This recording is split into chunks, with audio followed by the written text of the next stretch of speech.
Welcome to Deep Night Revelation. We will be picking up where we left off last week. Brian is planning to be with us, but um, he's probably tied up in traffic, so he said that he might be a little bit late.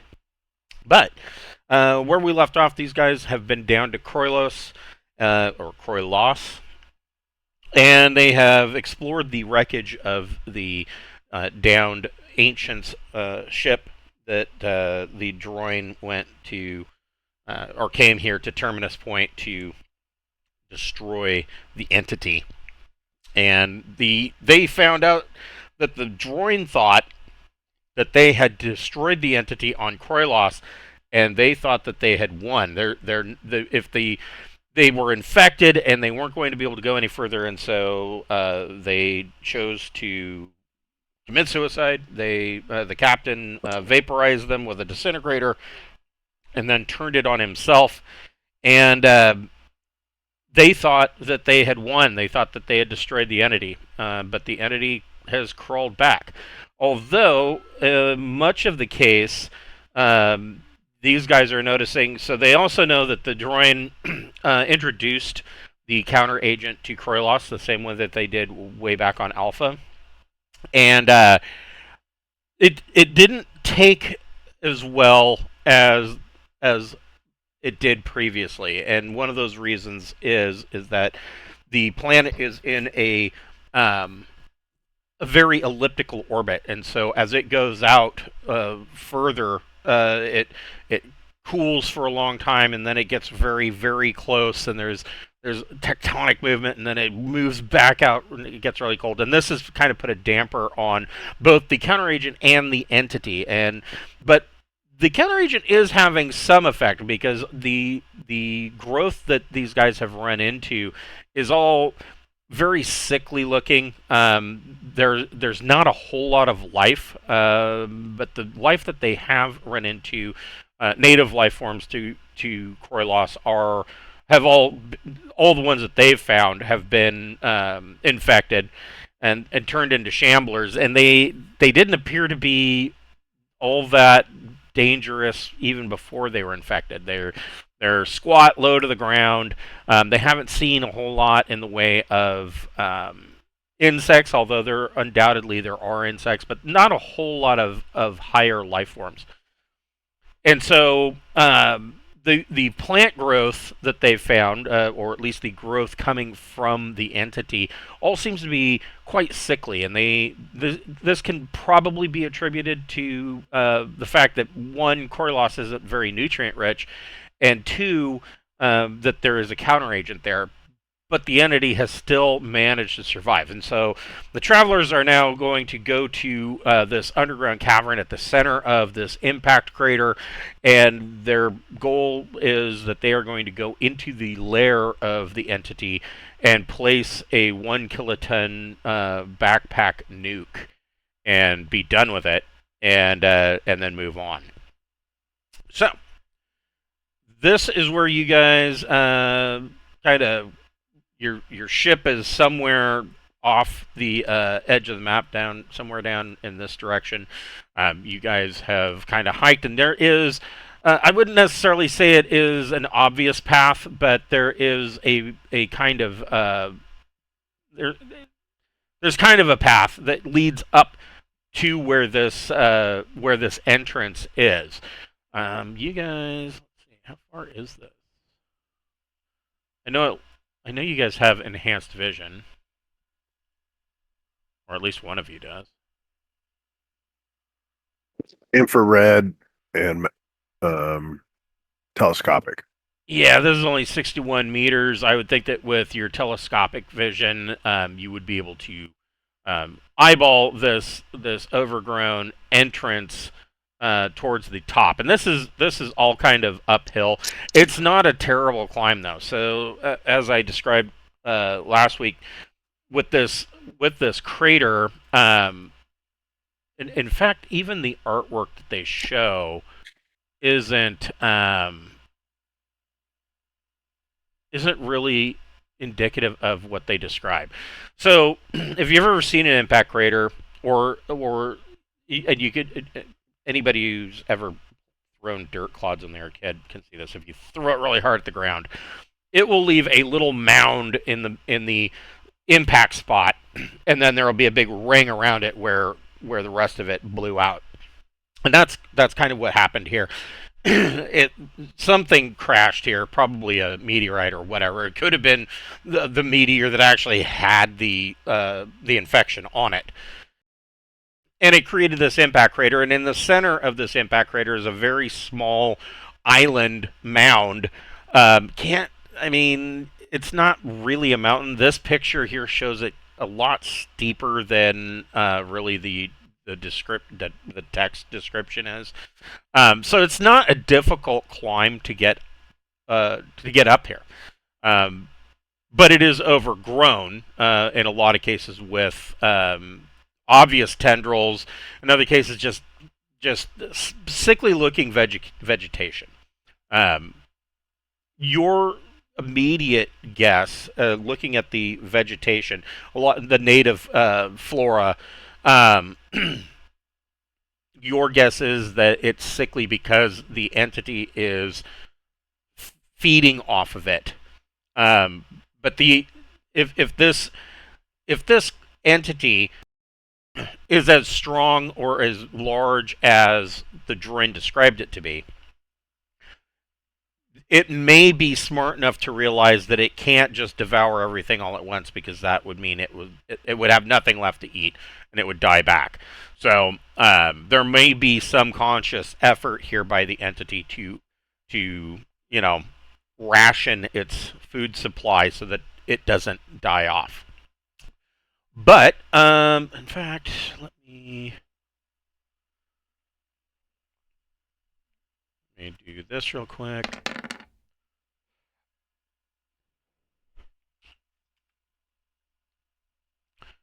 And we can just go ahead and get it out of the way. Why don't you guys go ahead and give me initiative, 2D plus Dex or Intellect.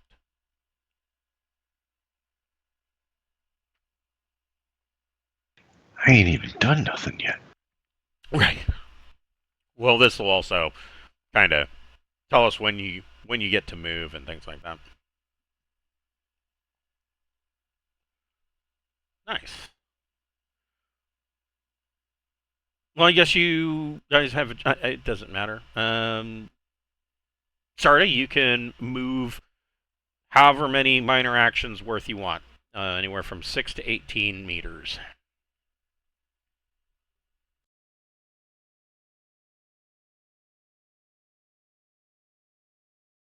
Nope, can't hear you. I'm just moving the 6. I'm being very cautious. And, Okay. Okay. watching for possible plant mobility. And Mel, you can do the same. Yeah, I'm looking for plants that are moving in ways they should not be moving. Right.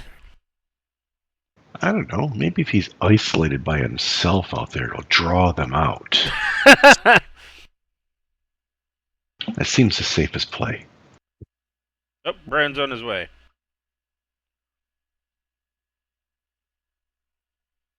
Hopefully his computer was already on, because that poor boy, his computer's... it's old. It takes a while. Okay, so... let me... well, that's a good sign for you guys.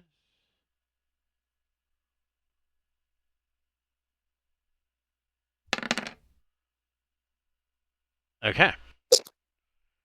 All right. So yeah, you're making your way up. Let's go ahead and give Brian just a second here. He's just getting in. So While we're waiting for him, I'm gonna go grab a pop since I forgot to grab one. all right.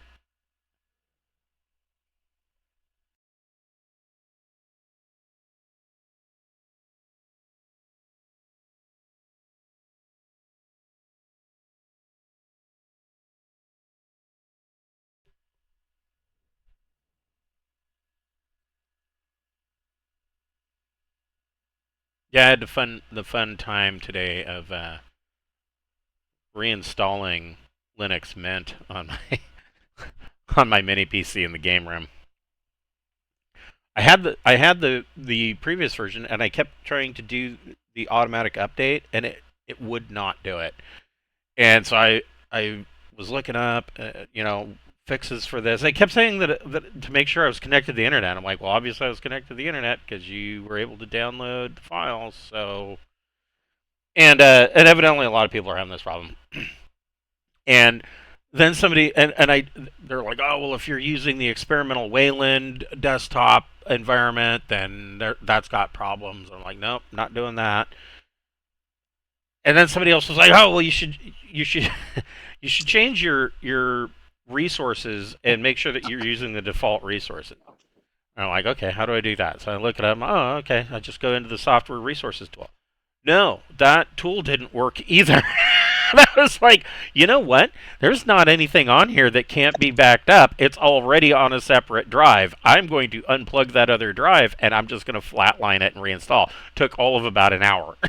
I'm like, from now on, if I have any of those problems, that's going to be the solution. It's just thumb drive it and start over. Hello, Brian.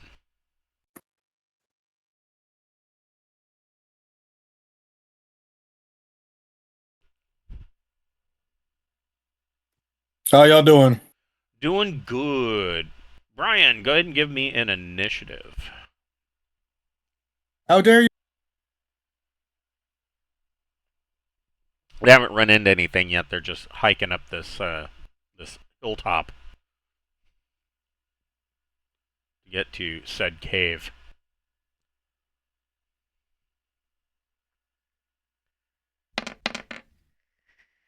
Excellent.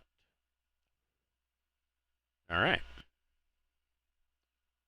So, Mr. Brian, you can move your choice. You can use one minor action to move, or you can use three. It's up to you. Between 6 and 18 meters.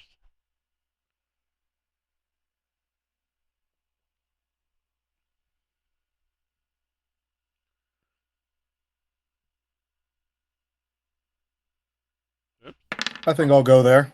Wrong dice. Okay. So, you kind of hike on past, and like I said, I'm making the assumption you guys are completely loaded for bear, fully armed, wearing your probably your best suits, since you already know that there's spores all over the place in the air around here. And nope, gonna have to roll better than that. Sarda, you can go ahead and move as much as you'd like.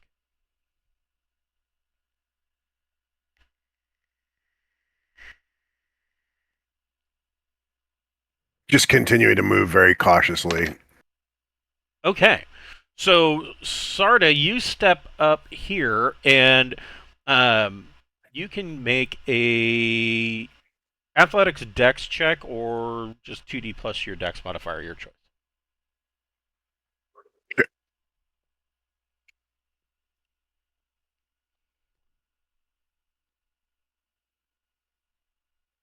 Nice. 11. So you step onto the ground and realize quite suddenly that this is a sinkhole, and it just starts the ground just starts falling in on itself, and you kind of jump back just in time before you get sucked down, and the sinkhole just kind of falls into a small cavern that's about 2 meters below the surface, and out of this, and I need to grab another token. We're going to need 10-foot poles, guys. Yes, always bring a 10-foot pole. I have, in this particular environment, I'm not sold on exploring the prototypical, the archetypical deep dark. You know what? I don't need it.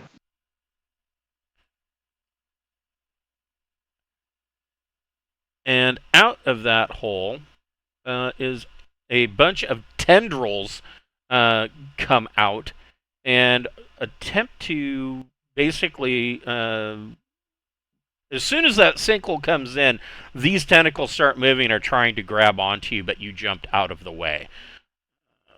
You got an 8 as well.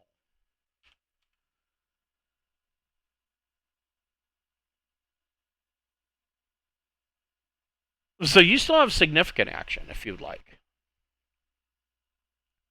I'd like to take 2 minor actions, and that would be to back up to about here.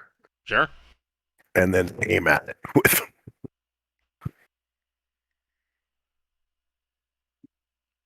Okay, so you take aim on it.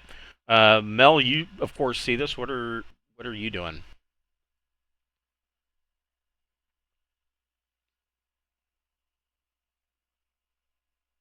Well, I don't want to fry Sarda, so I'm gonna move up. Oh shit, Pappy's in the way too. Neither one of you want me to be able to get in and engage. We don't have any problems with you burning everything down. I mean, but you would be in the way, so I'll move, and then I'll shoot. Okay.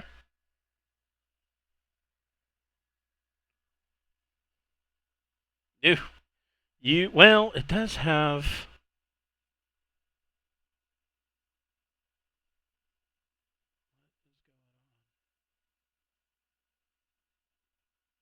Oh, I know what's going on. That's better.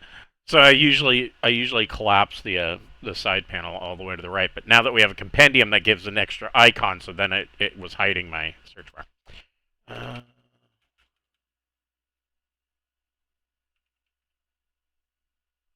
we go. So the flame rifle has blast 3. Okay, so even if you missed, and you didn't miss by much.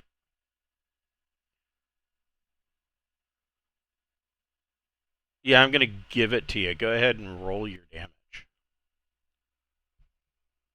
When I click on the little buttony thing, it rolls my damage. Oh, that's right. So 17. So Mill lights up this patch, like in a 3 hex area, and it just burns this tendril down to ash, pretty much. Ash and cinders. But everybody can make a recon plus intellect check.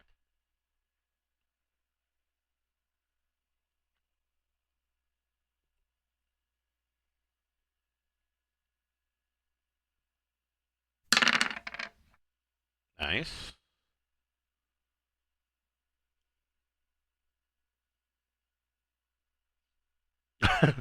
So Sarda's completely. He's watching the fire. He's my helmet's pointing the other direction. Yes, he's rapt at watching the fire.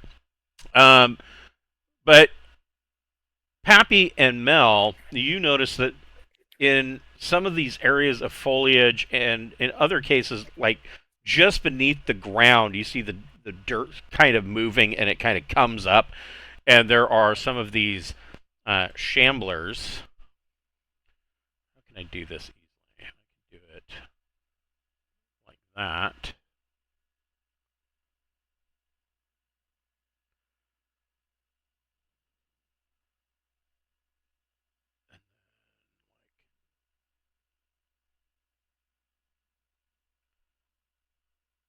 That.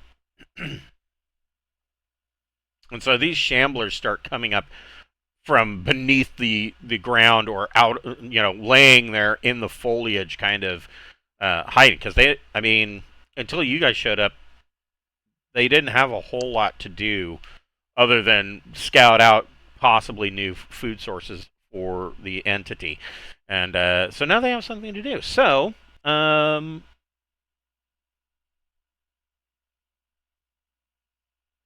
Pappy, what would you like to do?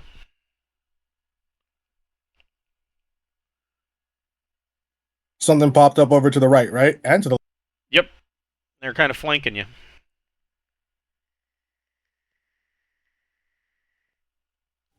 I think I'll go for the one to the left because Sarda might have a better time with the one on the right.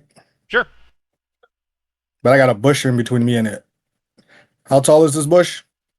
Oh, it's probably meter and a half, 1.5. Okay. So not Yeah, So that not flame terrible. rifle's got a burst 3, so it really doesn't matter Yeah, it's what's. gonna. Yeah, that bush isn't gonna be there for much longer. I mean, I use the laser rifle, so I don't know if the laser rifle will go through it or not. Oh, okay. Yeah. I mean, a bush isn't gonna stop a laser rifle. I don't think. Yeah, no, I've always used the laser rifles. I'm like, I got no sense in me switching up this time. Like, it still burns. It's just a little thing.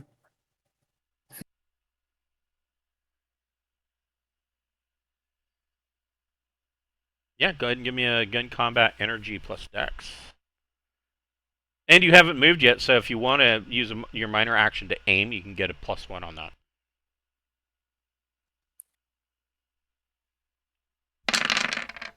I will do that. Holy shit. Okay. So Pappy lets loose with the Did I laser kill rifle. it? Yeah, you kill it, the bush, probably some of the rock behind it. Your laser just stitches across this thing, practically burning it in half. Sarda, what would you like to do?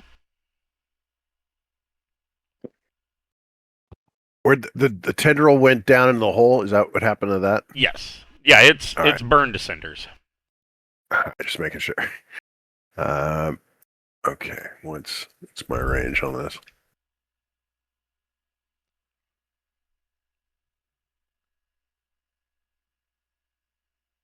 Yeah, I'll move up and fire on this one. Okay, you're using flame rifle as well, right? Yeah, And that is 40. Yes, combat. 40 damage. Blast 3. I like how the traits. Blast 3, bulky, fire. So 14 points of fire. That's not. I rolled poorly on that. Yeah. That almost burns it to a crisp.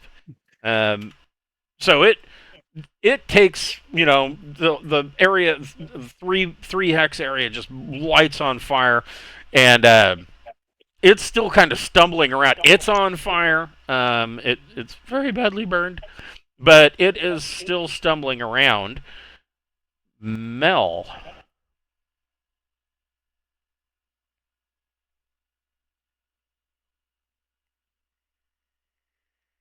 Which one's still stumbling around?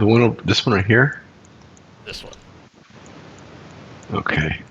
In fact, That seems to be here we go. behind a bunch of shit. He's on fire, so I give him a little fireball. All right. Wow, there's a lot of these fucking things. All Yeah. right. Oh yeah. I'm going for that one. How far is that? Still within my range. All right. I guess I'll aim and shoot. All right. So Don't. that's true. Let's see here.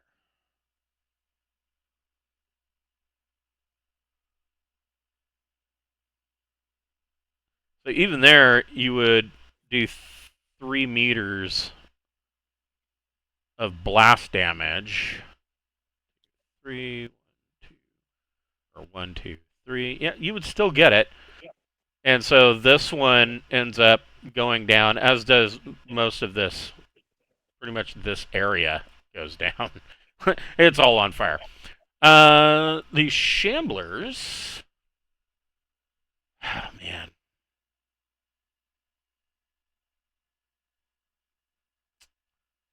Whenever I read this, whenever I look at the stats of these guys, I just think of one of the, these, stupid big like sheepdogs that's their sole purpose is to herd sheep.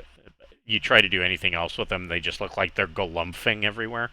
That's what these things are. He doesn't know any better, so he's going to run directly towards danger because their behavior is mindless. This guy, Use all 3 minor actions.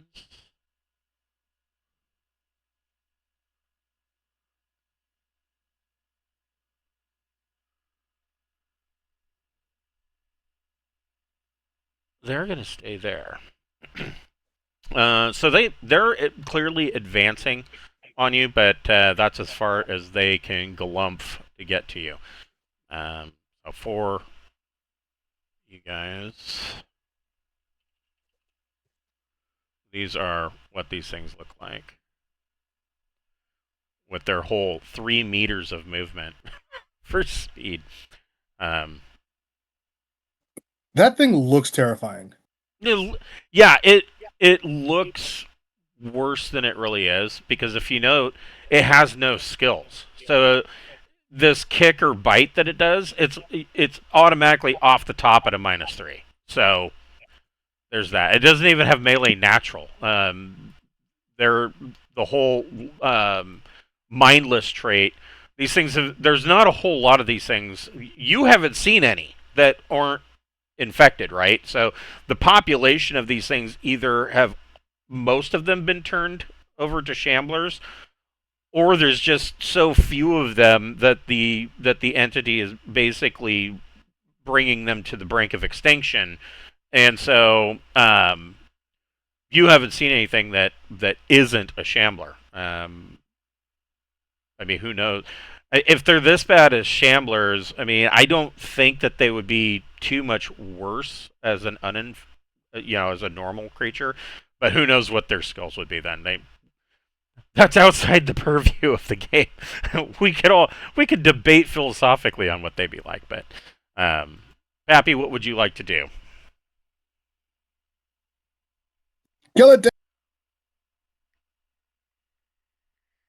Did you want to move? Did you want to aim? I think you probably Aim and fire. Yeah, I would think you would have line of sight on that one.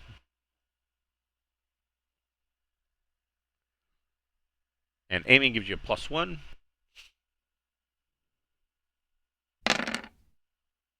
Oof, you missed. So you miss. Not by a lot. Some of the laser lights some of this the edge of this tree on fire as it goes through. Sarda, what would you like to do?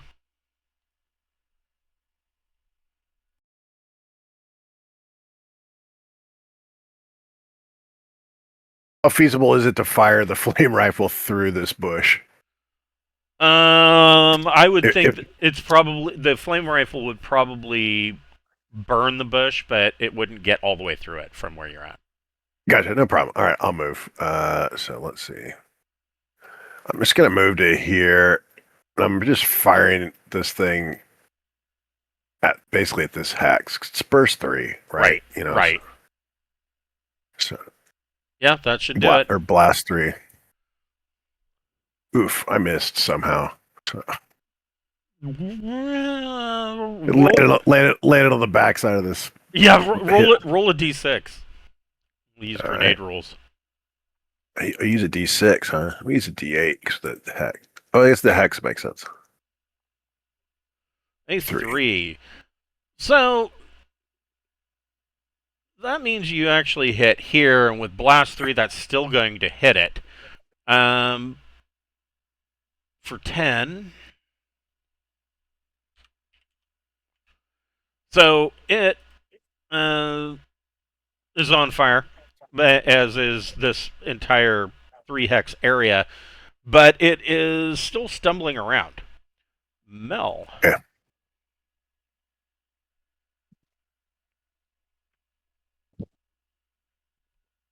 All right.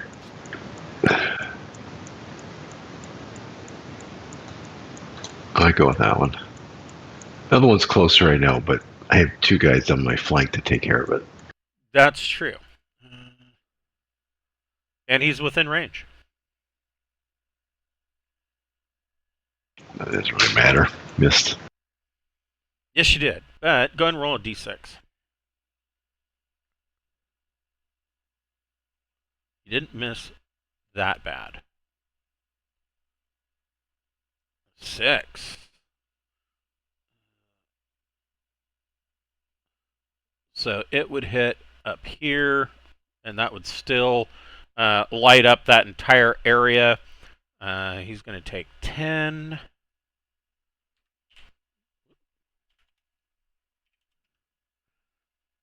And he's now on fire. This area up here, this little pass that he moved through, is all on fire, and the bush is on fire, and it's all kinds of crazy. Start with him. Whoops.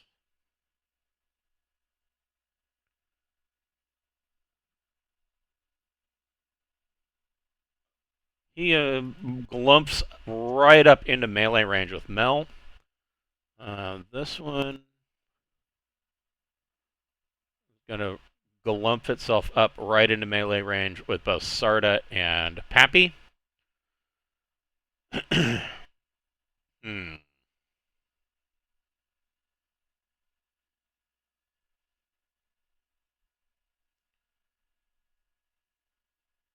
Is he gonna? Yeah, he's mindless. He runs through the burning bush and takes 2 points of fire damage as he does so. The other two up by the cave are dutifully remaining in a guard position. Pappy, you are in melee with a shambler. What would you like to do? It hasn't attacked yet, so it's within melee range. It just ran up on you. It hasn't had a chance, in the last 6 seconds, it ran up on you. It hasn't had a chance to try to bite or kick you. So you could technically move away if you wanted to. If I wanted to switch to the handgun, would that be any better for me, or would I like the handgun would be the same thing because it's point blank? So handguns can be used in melee. In fact, you can even parry with a pistol. But a rifle, essentially in melee, according to the Traveler rules, the only thing that you can do is use it as a club. I don't know. I mean, it's Okay, one I'll thing just take to a step back then. it's one thing to use an assault rifle or a shotgun as a club. I don't know how I would feel about using an entirely electronic solid state laser rifle as a club. Yeah, no, that's not a good idea. If I can't shoot either weapon from this range, then I'll just back up and fire the laser from distance. I would if you wanted to use a minor action to draw your pistol and fire, I would allow that. And you would get a +2 for point blank. Okay, then I will use the minor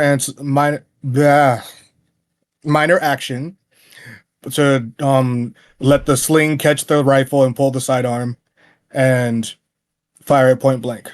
Go for it. Is that a Gauss You still pistol? +2? Yes. Is that a Gauss? Laser sidearm? Oh, laser sidearm. Gotcha. That's right. Yeah, you went +2, right? all energy all the time. Yes, +2 All the time. for point blank. Wow. So you drill it in the face, and it goes down. Sarda. You know what I can do, because these dead tokens kind of start piling up and getting in the way. I'm going to just casually move them off. I'm going to draw my pistol.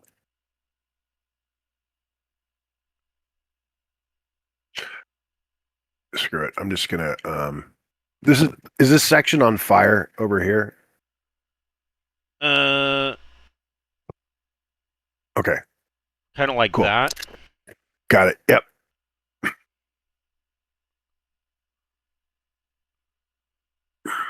Yeah, I'll draw my pistol and fire on this guy here. I don't want to use the burst blast 3.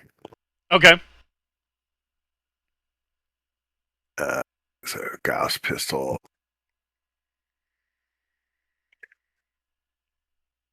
Nice. And that's not fire damage, if that makes it that Yes. much difference.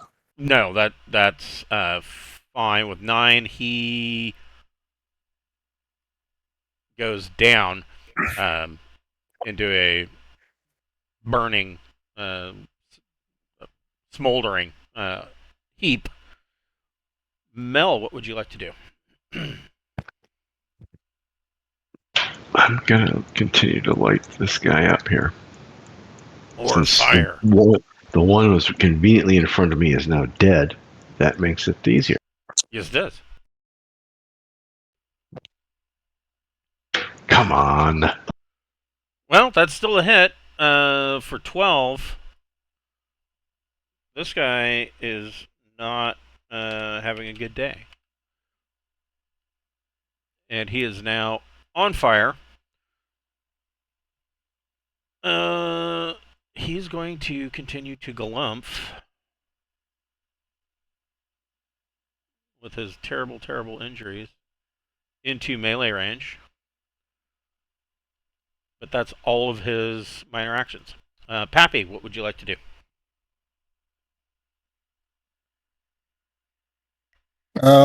Thinking a sidestep and shoot at that one. You could. It's right there by Mel. Yeah. Like, Mel, it's right there in your fucking face. Kill it. Yeah, you still got your pistol out, so. But it's easily within range. No longer point blank, though, so just regular roll. Yes, you get a +1 for short range, though.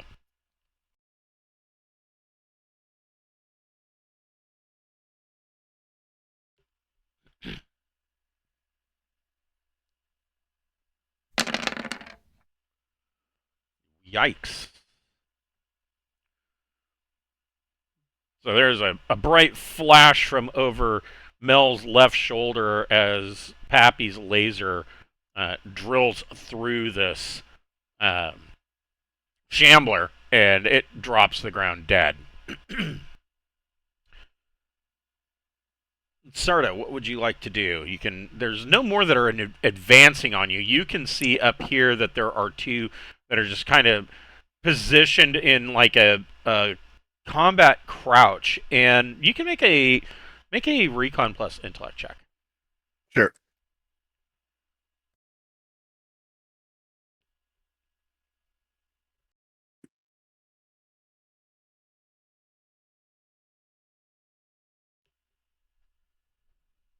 Nine. So with a 9, these two up here, you are kind of seeing a little bit of a different behavior. Like these, you're getting the feeling like they're a little bit smarter than the ones that you've. I mean, they're killed. clearly guarding a cave, which is something we've never seen shamblers do anything that intelligent before. Right. So Right. that makes sense. And so they're like kind of crouched in a like in a combat stance, like if you've ever seen a pit bull when it's ready for action, but it's been told to stay. It's kind of like that, but they're not advancing on you.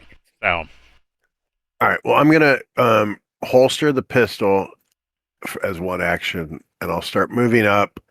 And at this point, I just want to start moving very slowly, checking the terrain for sinkholes. okay. Yeah. So you're moving carefully. Gotcha. No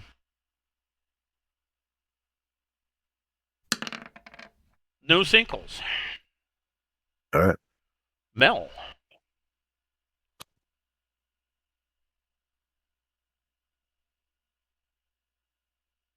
All right. Jesus Christ. Can we not call in artillery on those ones by the cave? Do we not have assets in orbit? You do. I mean, you could call in, but if they were to drop a missile on that cave, there may be a possibility that you wouldn't be able to get into the cave. Something to think about. Sure, we can get a front end loader.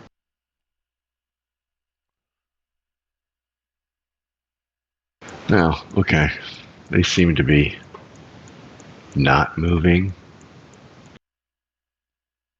So I guess I'll start moving forward. Careful. I want Sarda to be the sinkhole finder outer and not me. But all right, I'm going to move to the other side of this little hillock here. Okay.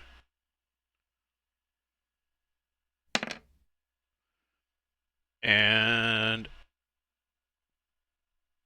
Pappy. Y'all want me to take a shot at it? Yeah, I would think that. I mean, let's see. I don't know even what the. The laser rifle definitely has the range. It's just a matter of the terrain. I don't know if the terrain's blocking my view. I would think. I mean, 800 meters. And it has the scope, so you're not limited to the 100 meters of fire. Yeah, I mean, you could definitely get into a position. Probably, if you were able to get to right here, you would have line of sight on this one. This one might be a little bit more difficult. It would have some cover from this vegetation. This one doesn't really. And you could definitely hit it from, about here. All right, I'll get here and aim You can't. You move. for next turn. No, for next turn. I'm going to aim for next turn. So I'm Okay. aiming now so that I have the shot lined up for next turn. Okay. So yeah, you can do those aims up to a maximum of +3. So, So if I start the aim now, I could finish the aim next turn. you could. So if you start the aim now, your next turn you could use the minor action to aim again, giving you a +2, and use your significant action, or you could wait for a third round, get that +3, and then take your shot. Okay, I think the 2 should do. I mean, you've 2 been- versus 3. You've been doing pretty good with the laser. I think Yeah. +2 is probably fine. All right, cool. Then I'll just wait till next turn. Yeah. Okay. Sarda, what would you like to do?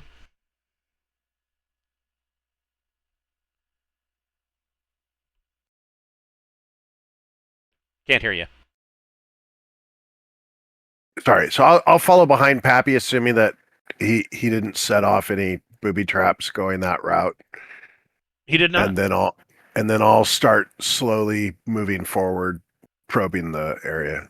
Okay.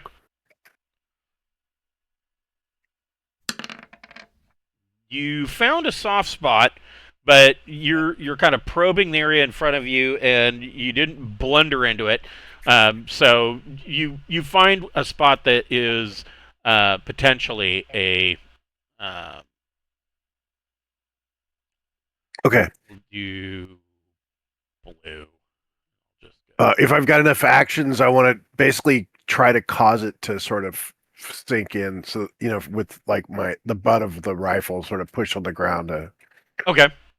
So yeah, this blue circle is where a sinkhole is potentially there, and you kind of hit the ground with the butt of the rifle, and it kind of collapses in. And again, it falls down maybe 1.8 meters into a underground cavern. And when you do that,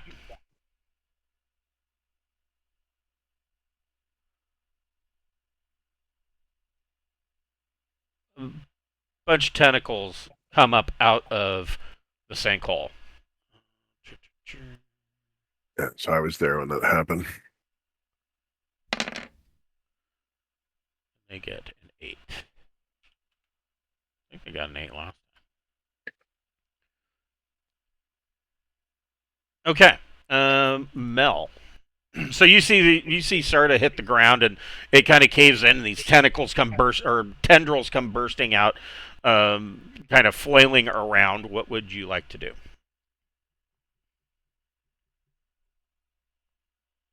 Well, shit. I don't know if I'm gonna have a clear shot at it, but I guess I'll move up and then take a shot. Okay. 6 meters.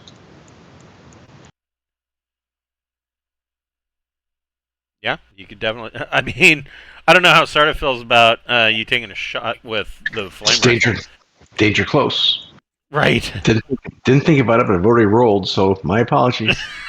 Okay. Sarda, if you want, you could take a reaction to dive for cover.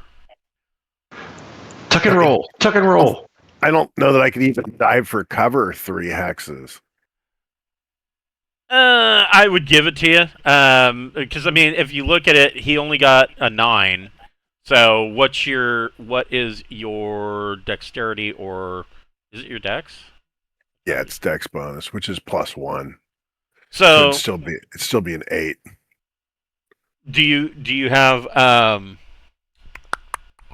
athletics dex? I do, but I don't think it applies, does it? Yeah, I I thought would it was I just would I would count it. Yeah. all right. Well, I do have a rank in dex in athletics dex. So that would bring it down to 7. So you kind Yeah. of dive back as he lights this thing up, and it, of course, expires rather quickly. And so this hole now becomes a fire pot.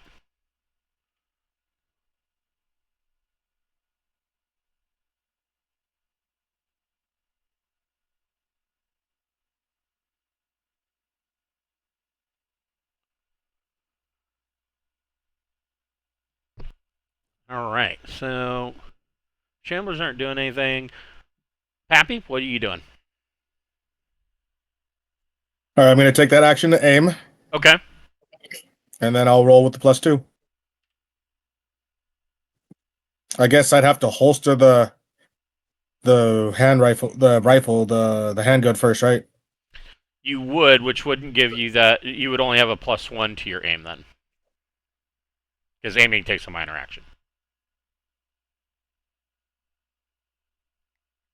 Can I holster the weapon, aim, and then wait for next turn to fire? Yes, you can. So, I mean, I don't want to lose the rifle shot. That like half the point of me doing this was to get the rifle shot. True. Well, I'm just saying. I mean, you could take the rifle shot and only get a +1 for aiming because you're using that other minor action to holster the sidearm.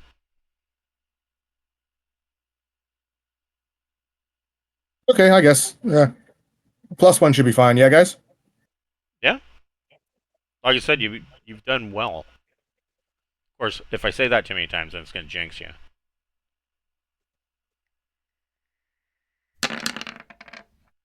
That is a hit for 20 points of damage. So, yeah, there is a blast from the laser, and this one just kind of crumples to the ground.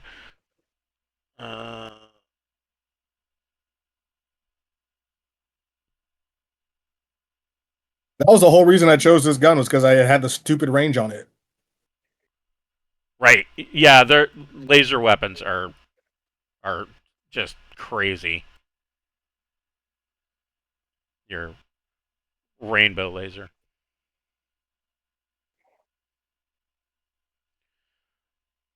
Sarda, what would you like to do? So as you guys are going up, these fires behind you are starting to burn down.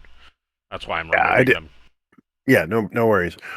Yeah, because you sort of described it as sort of scrub, right? Right? Yeah, it's going to burn, and then there won't be much left after a round or two. So I want to continue moving slowly, really checking for sinkholes as I move up. Okay. So I'll move 6, but that's like all 3 actions is basically just really slowly moving. Yep, you move up slowly. You don't find any more sinkholes. Mel? I guess monkey see, monkey do.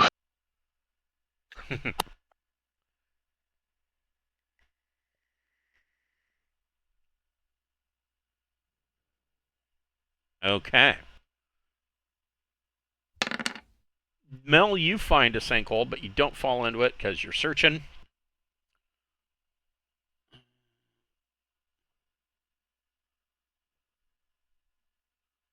It is kind of right here at the base of the root system. And it doesn't. You find it, and some of the ground kind of gives way, but it hasn't fallen in all the way as of yet.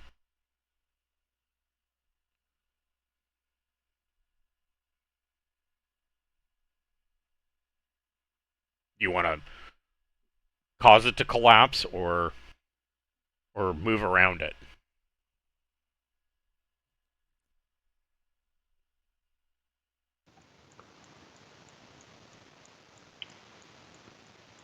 rather move around it, wouldn't you? Wait, Yeah, I mean I don't think I want to make a giant fucking hole. yeah, every time you guys make a hole, more tendrils pop out. So I mean, Put one of those little, I don't know what you guys call it out in the West Coast, one of those little misdig flags so we know where the fuck it is. Right. And then go around it. right? Yes. Shamblers are holding their position, or one is holding. Are we playing Minesweeper? Essentially, Sort of. yes. Flags down. Pappy, what would you like to do? All right, I will follow their paths, avoiding the holes, and see if I can get another line of sight on that one. Because I'm sure with that many bushes, it'd be hard to see from this distance. Yeah, I would think that you would probably have a better chance of hitting it if you were towards the top of this hill. Weren't there two of them? Did I just lose one? Am I going nuts? No, Pappy Nah, killed it it. was. I kill it bad. Okay. I kill it dead. Yeah, Pappy sniped him. Yep.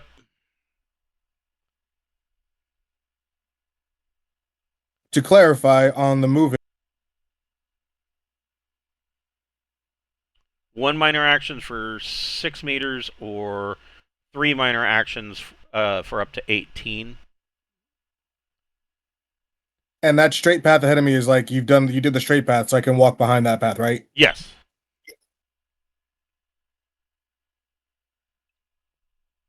Yeah, I would think that you would know where he stepped. You could probably, and with this soil is kind of dry and loose, so you could probably see his footprints. Okay. By chance, did he poke the hex to the right of my character as well? Because if so, that's where I'd want to end my move, but I wasn't sure. Yeah, I would think that he did. Yeah, probably a hex to right and left and in front. All right, then that's where I end my move because I don't think I have any more movement left. Okay. That's safe land. Okay. Startup. I'm just keep doing what I've been doing, just slowly moving, checking the ground, making sure that it's safe. Okay.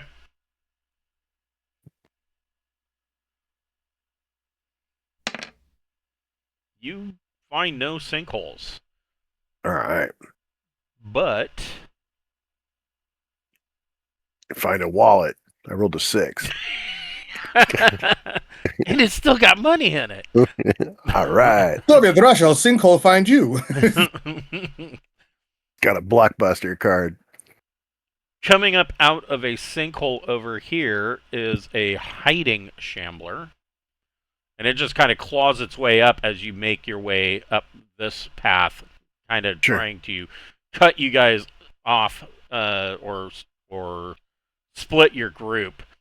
Sure. Mel, what would you like to do?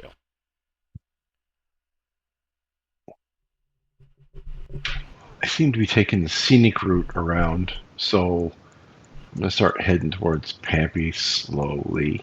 Okay.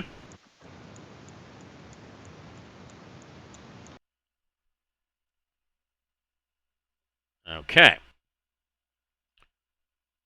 The Shambler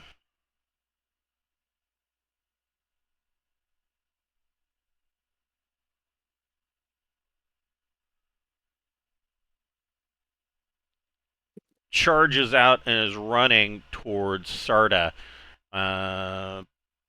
Pappy, what would you like to do? The one that's far away can wait. I'll shoot the one that just started running. Okay.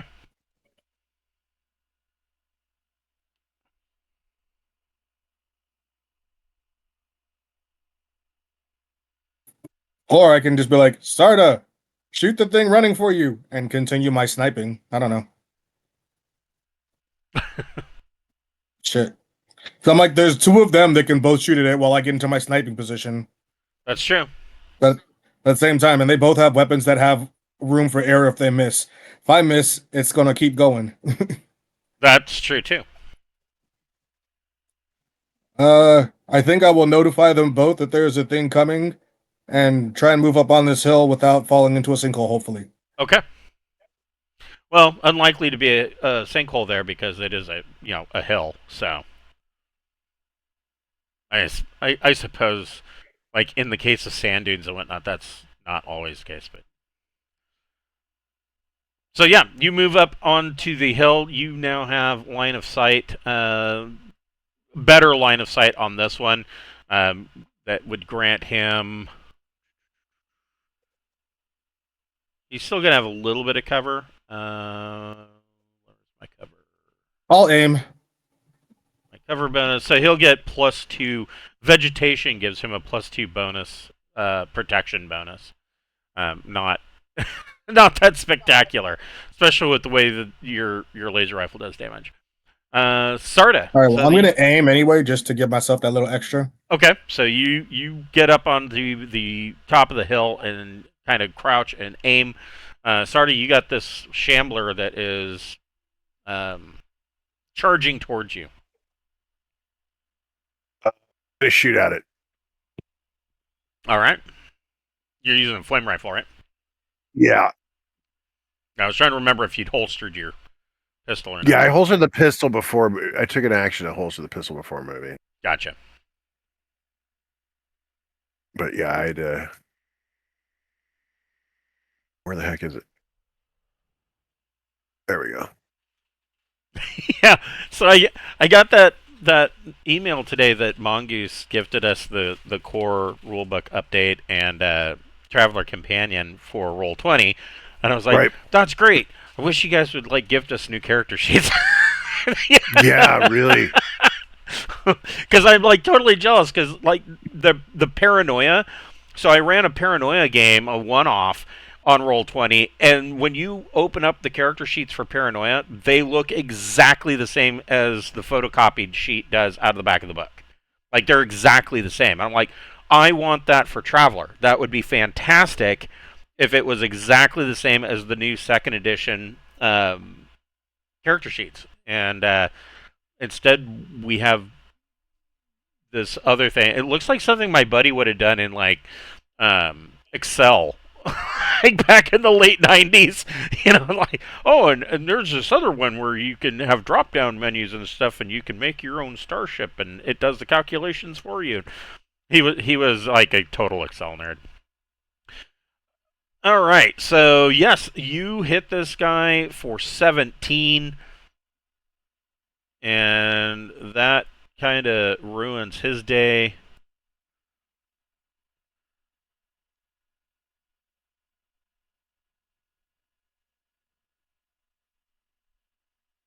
And let's see, I've got one action left. That is how many per magazine? Yeah, I'm gonna switch magazines. It's my last action. Okay. All right, so you swap out mags or tanks or whatever that thing's got.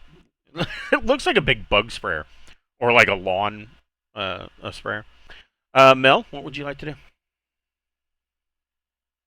Count how many shots I've taken because I don't know how many I've used. I want to say like 3. No, it's got to be at least 4. You think? I took 3 with the flame rifle, 1 with my pistol. It's yeah. It probably least is 4 4. then. Yeah. The flame rifle only has a magazine of 6 shots, so I have this image of Mel like unscrewing the canister and shaking it, like, oh yeah, there's about 2 shots left in there. And I've lost my fucking mouse. Where the fuck did it go? There it is. So if you want to hear something stupid, in just fixing, all I did today was go to the chiropractor, and then I fixed that Linux box, and somehow in between moving between the game room and out here to look stuff up on my main PC, I got all my steps in on my smartwatch. Like, and I just got to think, congratulations, you've hit your daily goal. I'm like, wow, that was a lot of up and downs. Alright, that means I'm moving forward. Good for you, sir. Keep that mobility going. Yes. And it is how much away from me? It's 14 meters. Is that 13 meters. You're close. fuck it? I got 2 more in this tank, so I might as well take it. Okay, so you could. Let me see here. Wrong one. So that's 10 meters, and from there, yeah, you could hit just in front of it and still get it at the edge of its burst. I just dropped a 7. That was my roll. Roll a d6.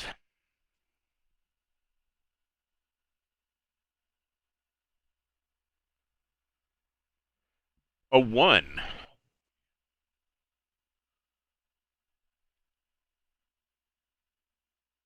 That's still going to hit because that would mean that you went here and you did 11 points.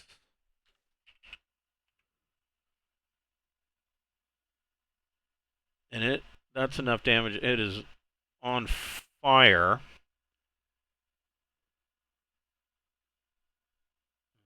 Disco Inferno, motherfucker.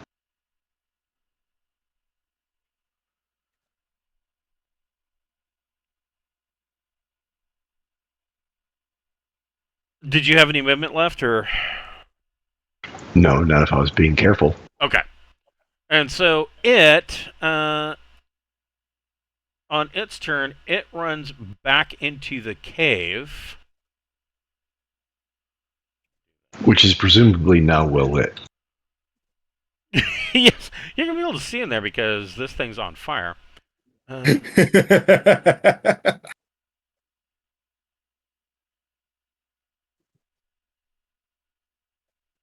fact, that is a damn good point. I will make it do that. Let's see. Vision.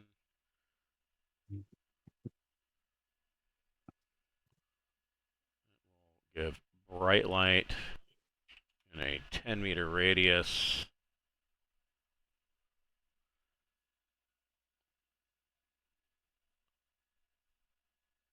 Sorry, I'm fixing this other map. That will do that to those. Alright.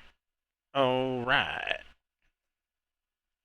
Okay, so yeah, it catches fire, and I mean, if it could, it would probably let out a yelp, but now it's a fungus dog, and so it turns and runs into the cave. What are you guys doing? I'm currently dealing with the earworm of Disco Inferno running through my head. I will allow you guys to make a investigate plus intellect check.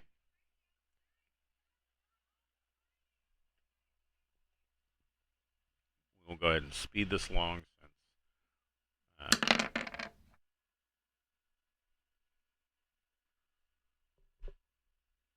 Okay, so between the three of you, Mel is able to kind of work a path out to the cave that bypasses any of the possible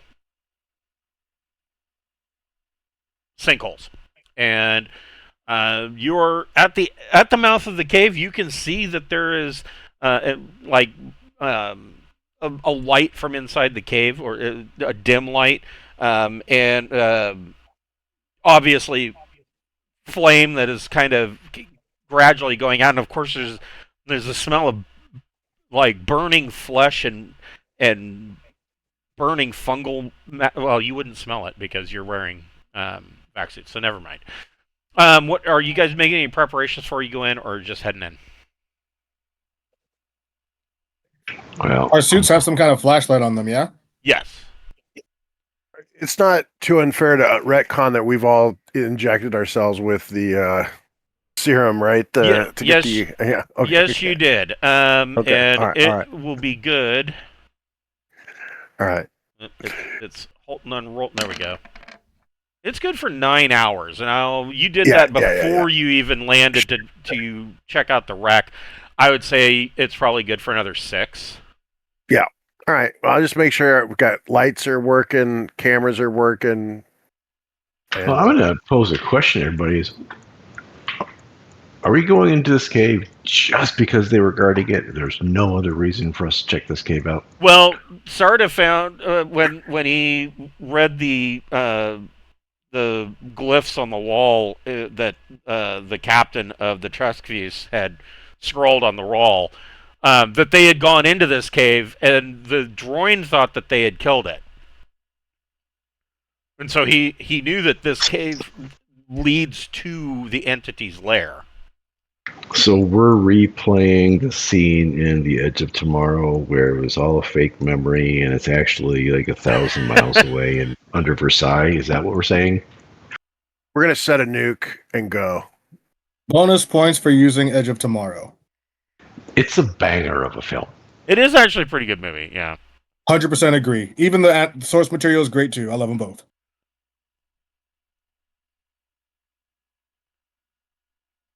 So any prep before going in, or are you just diving in? I don't have any prep. I don't know what else to mean. I got the toolkit and guns. There you go. Meditate. There you go. I mean, what more do you need? I even got heap rounds for my Gauss subby if I fucking need it. Nice. All right.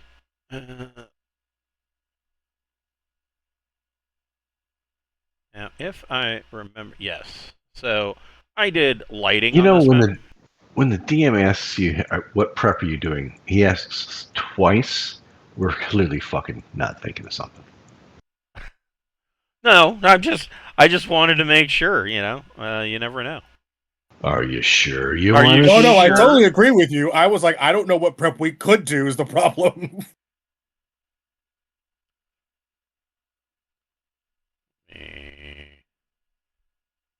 Re-add you guys.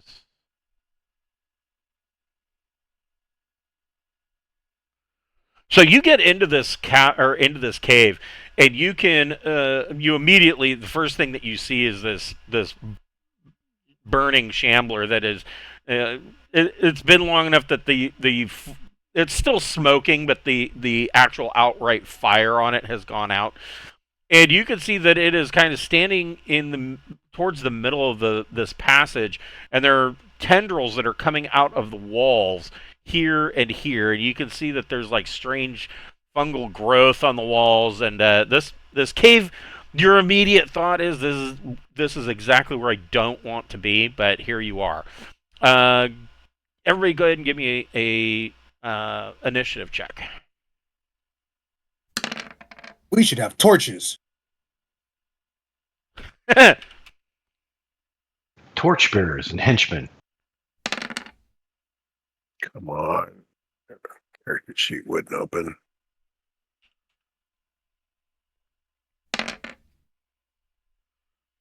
Nice.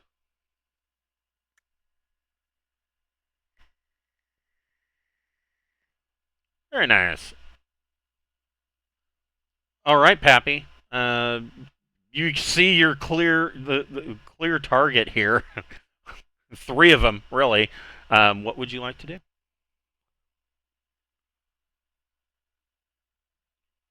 Thread the needle between Mel and Sarda and fire a laser rifle shot. Okay. Are you shooting the shambler or the tendrils? Now, here's something to keep in mind about the tendrils, is that they are kind of in a static position, but they can reach out like 2 hexes.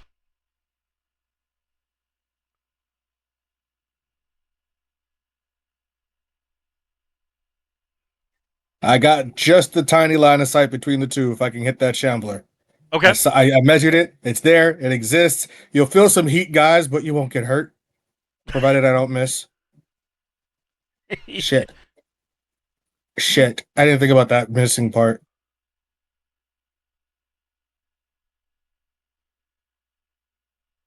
Shit. Well, I mean, Okay, you could move. I mean, if you were to go like that,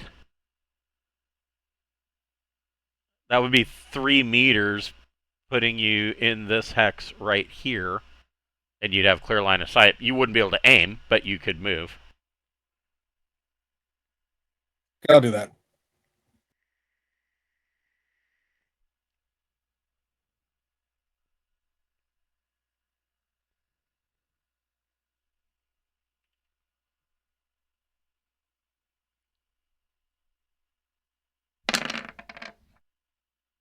Bam! All right, so without any armor, this guy dies a lot. So just to tell you how badly wounded this guy is, you did what? 36 points of damage. He had 4 left. So there's probably not a whole lot left of this guy. Better to overkill than underkill. That's true. That's true. So yeah, Pappy blasts this thing into nothing but ash. Sarda, what would you like to do? I'm gonna fire at. I'm just gonna fire between the two of them. Sure. Light the whole hallway on fire. See, seems a smart thing to do. Because it's only, I mean, total, it's only 3 hexes wide anyways. So yeah. Works with targeting and damage for burst. It doesn't make a lot of sense to me. Yeah, essentially the flame rifle is like a directed grenade blast. Yeah. Well, that was not.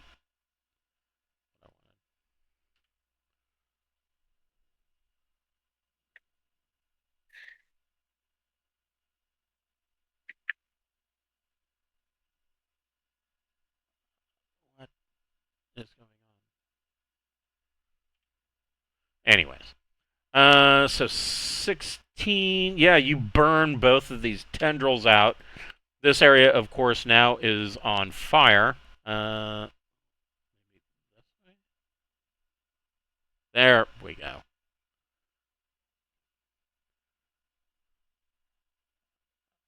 How did this, like, everything got all fucked up here?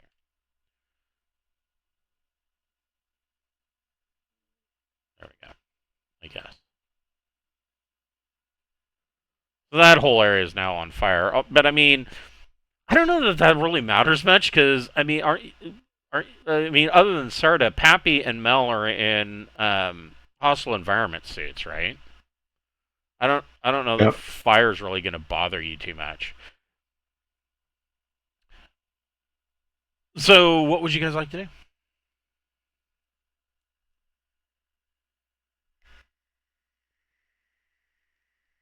Start moving it forward. How accurate is this map? Is this something that I need to worry about here on the right, or is It's that just fungal growth? But you took care of the tendrils. Got it. Okay. Yeah, so I think I'm just moving really slowly. Okay. Mel.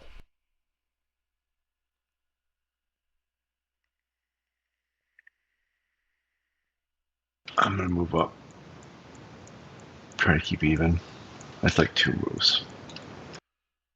So obviously, looking from both you guys, you can see that this passage, or this cave that you're in, there's a passage that kind of hooks to the right, and then there's a passage that kind of continues on to the north.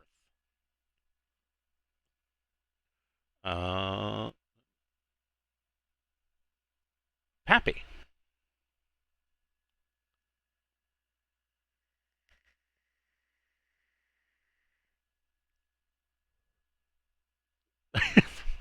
I like how you guys stand real close together. Luckily, I mean, I suppose I could maybe move in front with the range of the gun to see if I see something. you could. Because I have the does that make sense with me have the longer range weapon to kind of be slightly more point? I I mean, don't know how you guys feel about that. One, I mean, we both are also packing pistols that have plenty of range if we need range. It's just the big fire explosion seems to be a good tactic. right. I'm gonna stay where I'm at then, because I like the whole they've got the range attack. I've got the hey, it's far away attack. Yeah, I mean, however you want to do it. I mean, I don't know that I would want to have two guys with flame rifles behind me. I mean, the real issue is, are they going to swarm us once we're detected? In which case, should we be moving quickly, or are we better off being slow and cautious and clearing everything as we do? I think that's the real question. I would think that with your knowledge of what you've dealt with before, just having dealt with the tendrils and the shamblers outside, you would it would be a safe assumption to know that or to think that the entity already is aware that you're here. Yeah, I just don't like to rush when it comes to these creatures unless it's in retreat. Yes, right. All right, so Sarda, where would you like to go?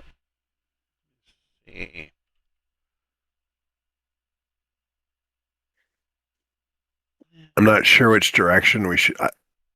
Tempted to go this route, so I'll slowly move this direction and just Okay, searching. so let's see what you can see.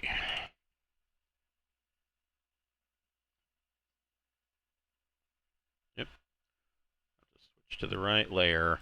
There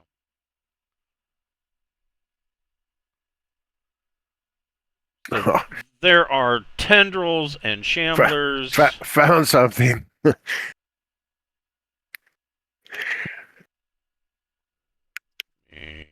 these guys up.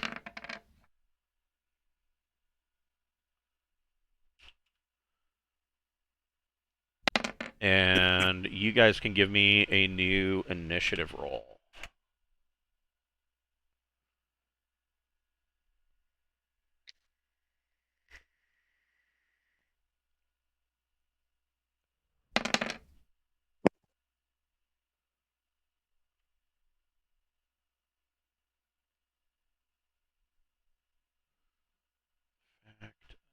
Hold on, let me do some real quick here.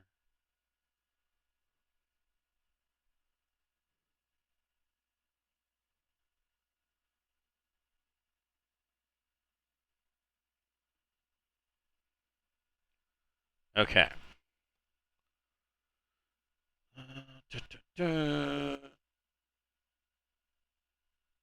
All right, Sarda, you are at the top of the stack. You see that there is a tendril here.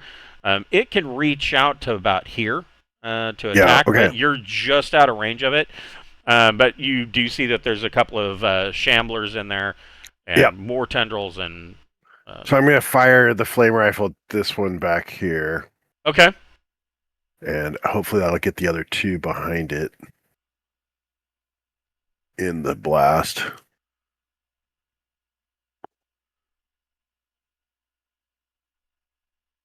It would. Oh, that's a good roll too. Yeah, it is. Wow. Okay.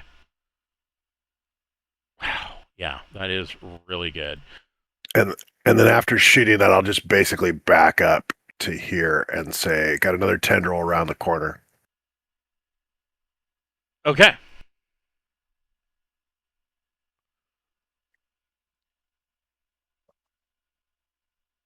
So Sarda lights the place up with flame. Pappy, what are you doing? Kill them all! Kill them all!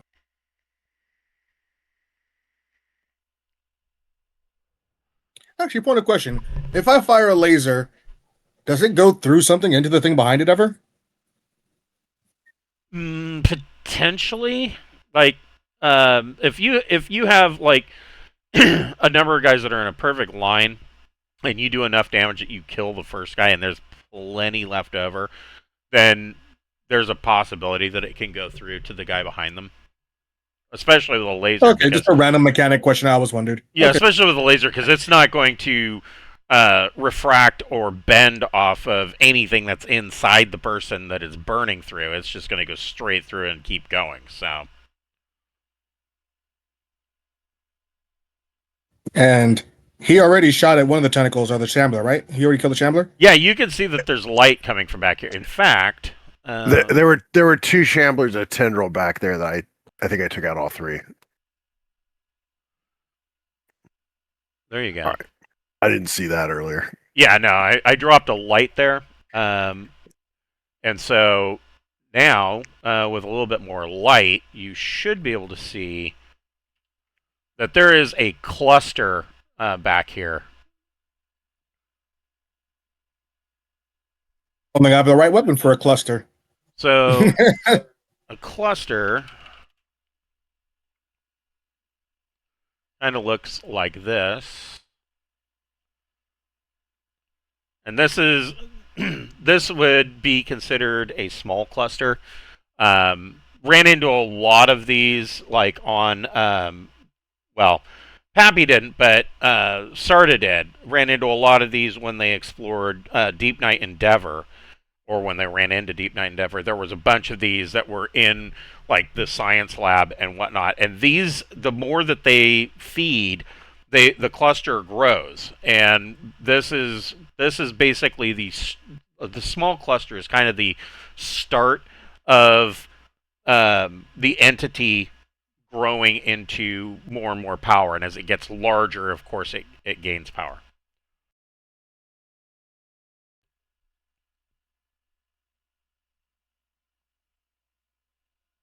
So, Mr. Pappy, what would you like to do? Okay, while my laser is probably good for taking out an individual thing, I don't think the laser is going to take out a cluster like that. That seems to be much more of their weapons. So I'm going to let them know that I see the cluster. Okay. And take out the tendril in case they need to get closer. Sure.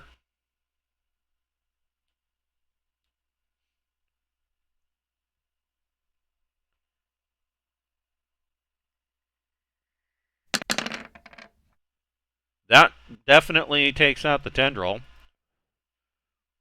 Yeah, Pappy blasts this thing with his laser rifle, and that is the end of that.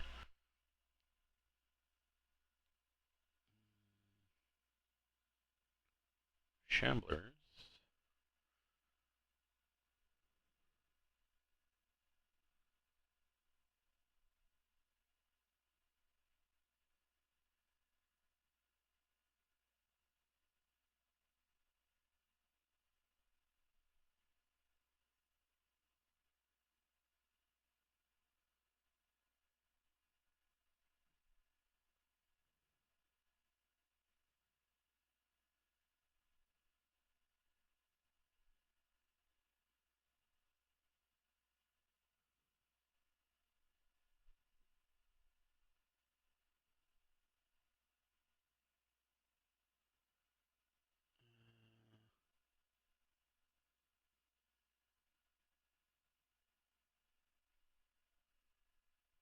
Okay.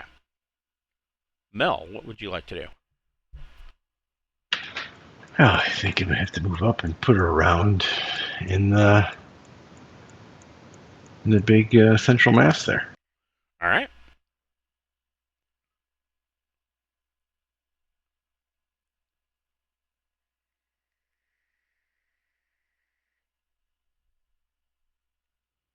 Nine. One splash. So you're using a flame rifle? Yep.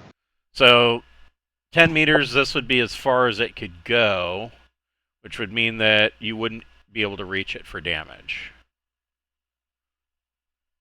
You could get like the very edge of it. I'd like to point out this. Bing. Right. Yes, this is fun. I get some is good, more is better, but some is good. Okay. So we'll say that out of that 20, the central cluster will only take 5, but you light some of the mass on the walls on fire, um, which would limit any ability for it to regrow tendrils. Um, did you want to move? Did you have any more movement? Yeah, which I'm going to use to drop this spent mag and put a new one in. Okay, perfect. Tendrils are done. Sarda, what would you like to do? Let's see. Move to.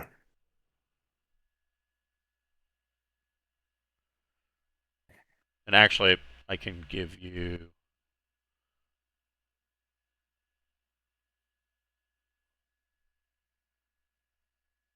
some more light in there. What's the impact of firing at something outside of your range? Is there? I mean, will it just not work, or how does that? No, it does work. It would be it's -2. Okay, because I just don't have the range. I don't have the movement or the range to get to him without shooting outside my range increment. And it's not that far. I mean, you can basically arc it, and it'll spray. And technically, it doesn't appear to be moving. Yeah. Well. Yeah, it's static. All right. Well, so it's -2. You said, is that? Yes. Okay. That's still a hit. It's pretty minimal damage. Yeah. 4d6 for 7 damage is a bit pitiful, but okay, that's my action. So yeah, you light it up, and you can see that, like I said, this is a small cluster, but you are able to deal it some fire. Pappy, what would you like to do? It looks like this is. I suppose. I will say it looks like this is a dead end. And if it's not dead, I could suppose give it some more damage. Yeah. Yeah, I was actually talking about the hallway. It appears that this. Fair enough. I mean, do we want to just leave the cluster alone then, or are we trying to take it out? I'd say destroy it because it'll be at our back, and we're going to need to retreat through here. Good point. Very good point. Can I tell you to take a knee as I walk up? Are we also nuking this place? Yeah, but we want to leave before the nuke goes off, and we don't want to be trapped by stuff that is backfilled behind us.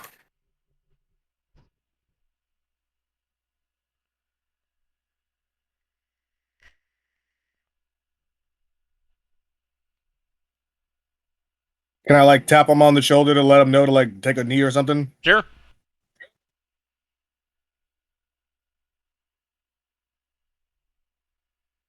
Just use his shoulder as a gun mount. Oof, that did some damage.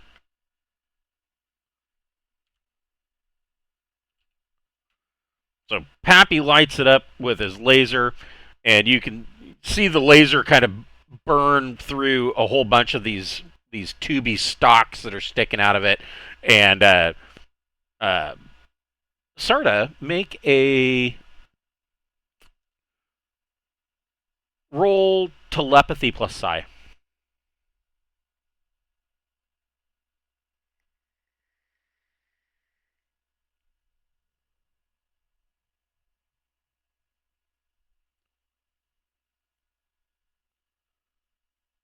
So Sarda, telepathically, you when this thing's on fire, you didn't really. You had a wave of, I guess it would be an empathic emotion that kind of was a survival kind of feeling. When Pappy lights this thing up with the laser, it was almost like a scream of pain telepathically. Pappy, did you have any movement left? Or do you want to stay where you're at? I mean, you might want to get out of If the way it's from not dead, Mel. I'm staying. If it's dead, I'll go back to the main corridor. Yeah, it's not. It doesn't appear to be.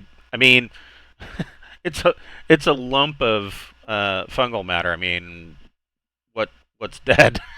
You know what I mean? But no, I mean it's not moving, but it's still there.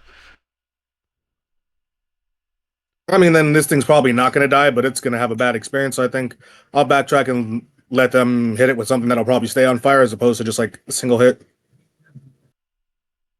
Okay.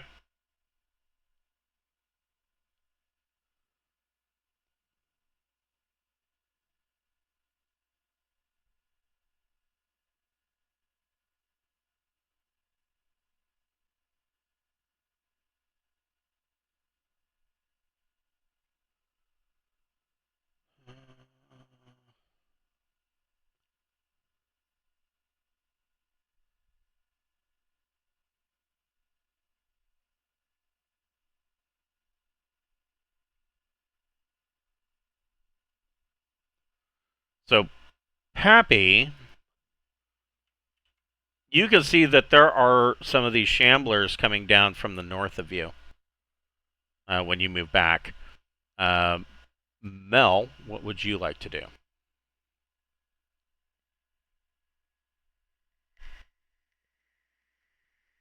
All right, I'm gonna move up to where Pappy is, Okay. and I'm gonna plug the next shambler. Okay. All right, so make a 6. Yeah, you could. Oh, roll a d6.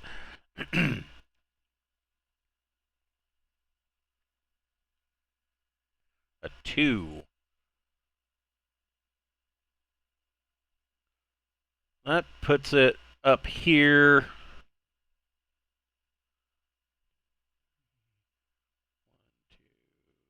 3. Yeah, you got 2 of them with 10 points.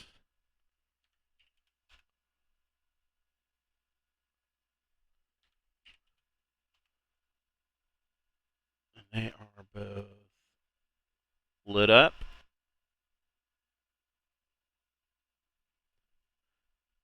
And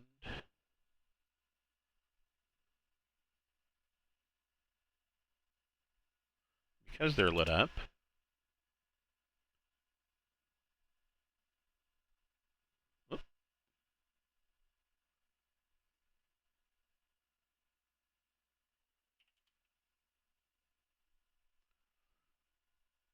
that lights them up even more.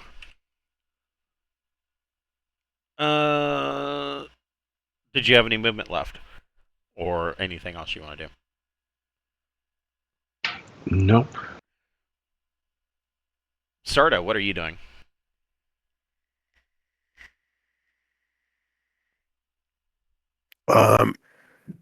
So we're assuming this thing's out of the commission. I don't know. I mean, it's a Apollo long clipping, so it's hard to say when it's dead or not. But I mean, Yeah, you're still getting psionic waves coming from it of pain and anger. I'll put another. I'll keep shooting until I don't feel that. Okay. I'm gonna keep shooting until I don't feel feelings anymore.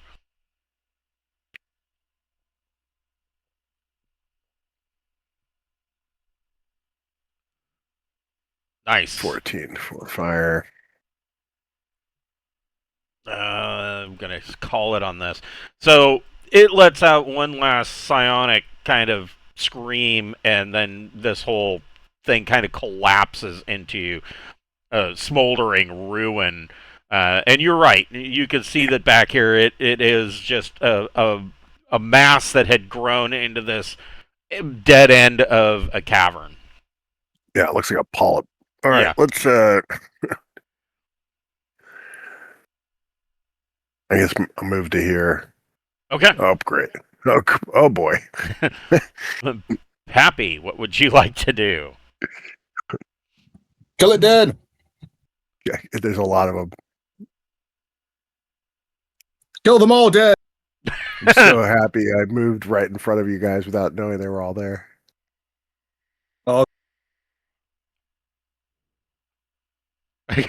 Sarda pulled a Harrison Ford moment where he turns the corner like, ah!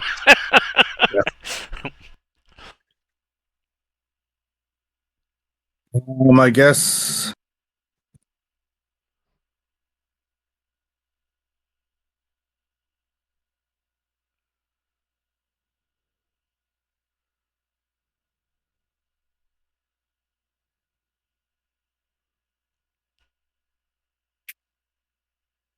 With that measurement there, would I be able to hit all three if I did enough damage to go through them? Or at least two? Sure.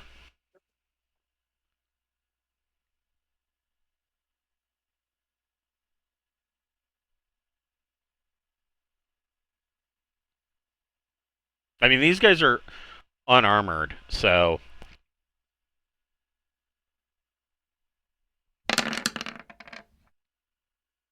27. I mean, I figure the laser's got to have enough punch to get through at least the first one to the second one. You would think, yeah.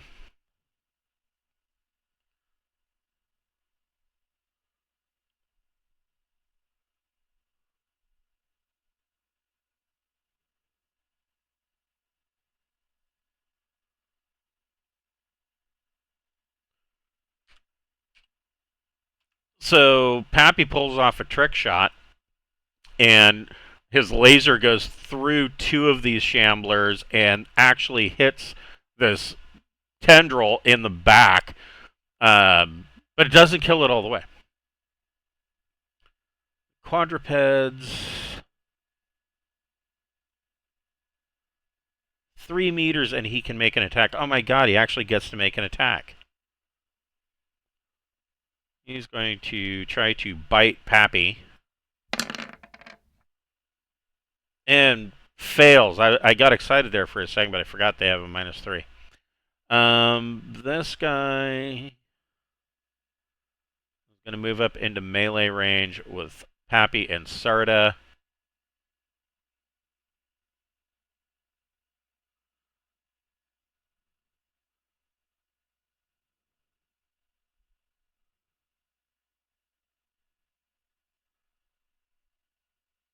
Okay.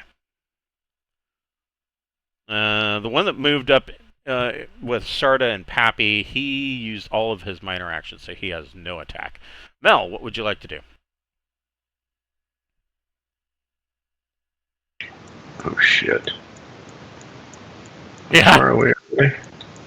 Yeah, well, this one is like, God, he's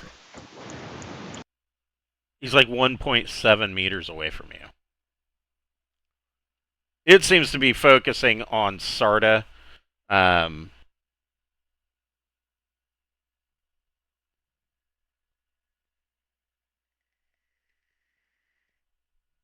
Well, I guess it's time for a weapon switch.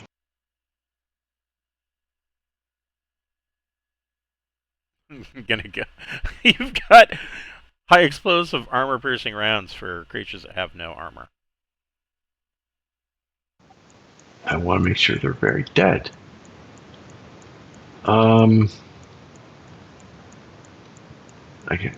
It's all 6 of one, half dozen of the other. What the fuck I use? All right. Well, I brought it along just in case. So I guess I'm gonna pretend that I am a dwarf from Lord of the Rings, and I'm gonna hit it with my axe. Nice. Okay. Yeah. Yeah. I forgot you have that static axe. That is a hit, and you bring that axe down, and it just cuts this thing in half lengthways and drops it to the ground.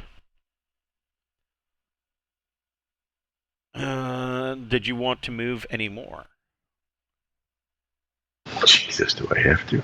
Yeah. Well, I don't want to look bad, so I guess I better get up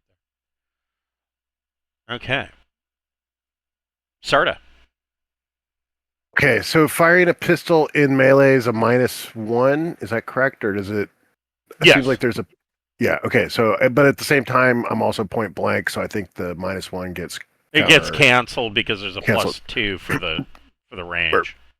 Yeah, so I'll draw my action. I'm drawing the Gauss pistol so I can fire it one-handed as I hold my rifle in my left hand. Okay.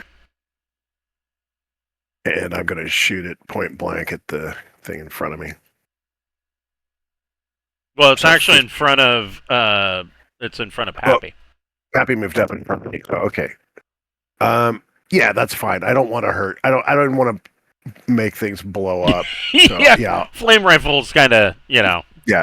It's a little disconcerting having that go past your ear. Right. So yeah, I'll fire the Gauss pistol at this one right in front of me. Pappy won't have to shave on the right side of his face for like a month.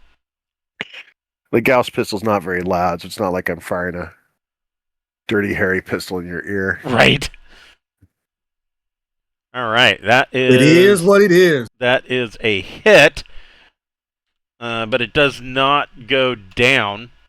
Right. Did you? I mean, you've got. That's a draw on fire. Draw on fire. That's right. Yeah, that's it. Pappy.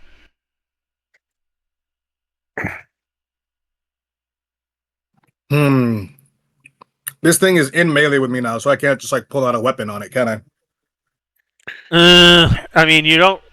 With Sarda right behind you and Mel right next to you, you got really nowhere to go, so you wouldn't be able to back up. So, I mean, you can shoot it. You're going to have a penalty to hit it. Yeah, but you could use you could use a minor action to draw your pistol and fire. Okay, I'll do that again. Okay. Let's hope that works this time. Last time it worked. I wasn't sure if being in it actually being in melee with me, if that made a difference. Yeah, I mean, it could take a reaction to make an attack, but we'll see if there's anything to make an attack after you pull the trigger. You know what I mean? Any pluses or minuses on the roll? It balances out to a +1.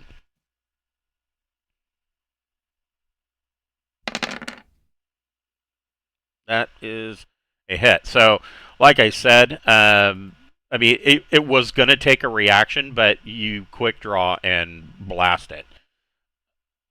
Quadrupeds.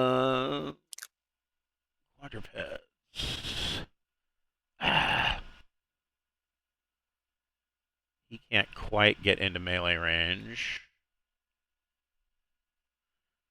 And nor can he. They're going to be a little bit more cautious. Mel.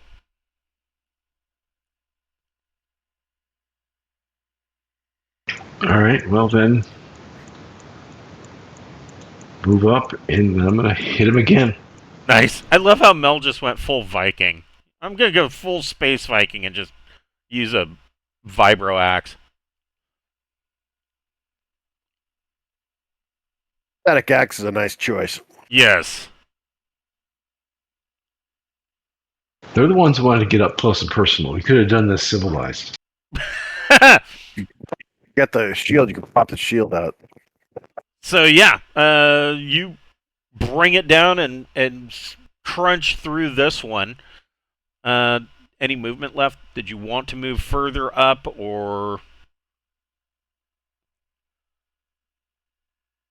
stay? I'll move forward a little bit more so that Sarah can come up, but I'm not going to go in the middle of this fucking room. Okay. All right. Sarda. So there's one still up and around it right there. Yeah, there's one right in front of Pappy. All right, I will aim and shoot at it with the Gauss pistol.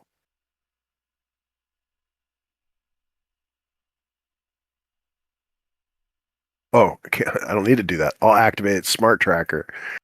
Nice. That gives me +2. And you could aim.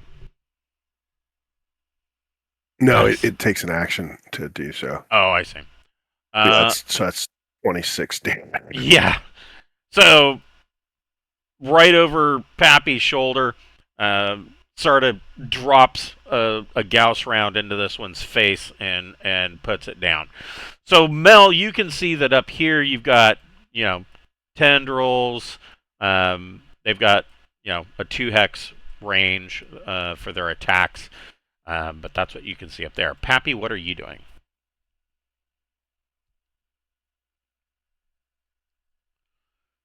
I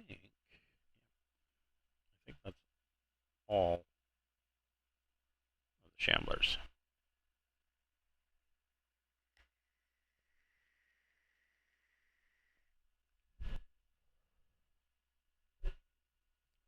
Tentacles range, like how far can they reach out?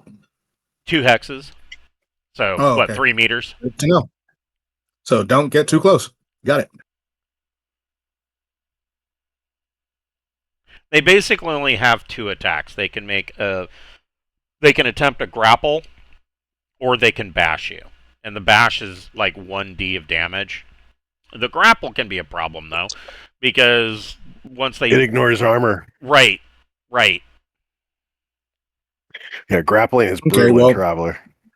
I will start with, since I got the handgun out already, and I already moved more than 1 hex, or more than 1 minor action worth of movement, I'll just shoot the one that's to the left most with the handgun.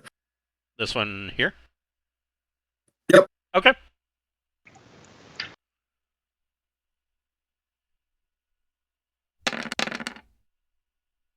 Very nice. So you blast it with your laser, and it shears it off from the wall, and this tendril kind of is flopping around on the floor. Did you want to move any further? Nope. All right. Mel.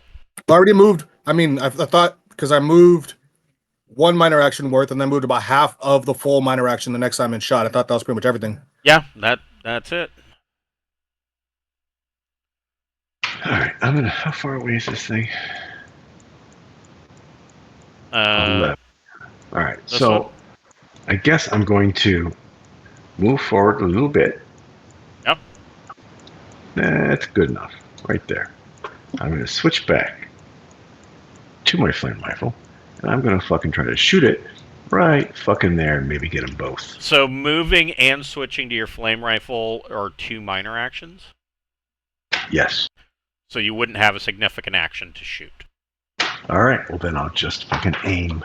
Okay, then you can aim. Tendrils are wreathing around like living spaghetti. Sarda, what would you like to do? Keep my pistol, holster my pistol, and move. So you can move, if you holster your pistol, you can move 12 meters.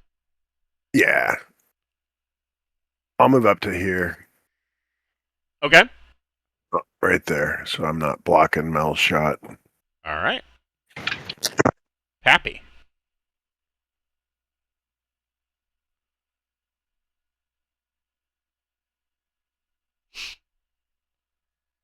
Mr. Pappy.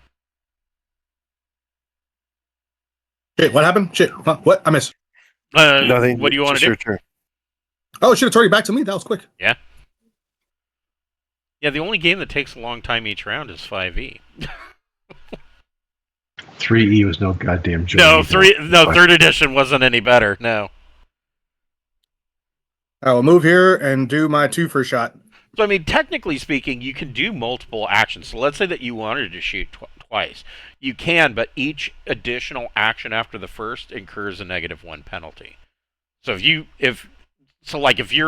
decide to run in and you're John Woo and you've got Gauss pistol in each hand, that first shot is regular, but the second shot is at a -1. And if you want to make a third shot, that's at -2. And I mean, you can do that until it becomes technically impossible, but most people don't like the negatives. So you're saying I could shoot like these 2 in a line and then shoot that other one over there? Theoretically, yeah. Oh. I mean, sure, why not? Fuck it, I'll try it. Well, -1 is not 5%. It's a lot bigger on a 2d12. That's very true. Yeah. Oh shit, I gotta switch back to my laser rifle. So I moved and switched weapons. But I mean, your pistol. Let's see here. It should have burst, right? Let's see. If he's using a Gauss pistol, it's got burst. Laser sidearm. Yeah, his is the ES-13 laser. It's 0G. It doesn't have burst, but it's Gotcha. got 30 meters of range. Okay, I'll try with the sidearm then. I mean, it's what 3D plus 3.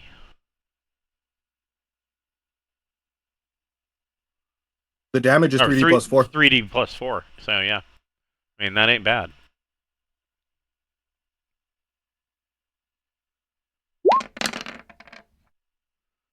That is a hit. This tendril. Oh, crappy damage for the first time in a while. This tendril is done. And this tendril will take 4. From the laser going through it and hitting the other one. But it's not dead. Mel. Man, I was hoping to get 2 at once. All right, I'm going to shoot at this guy right there. Okay.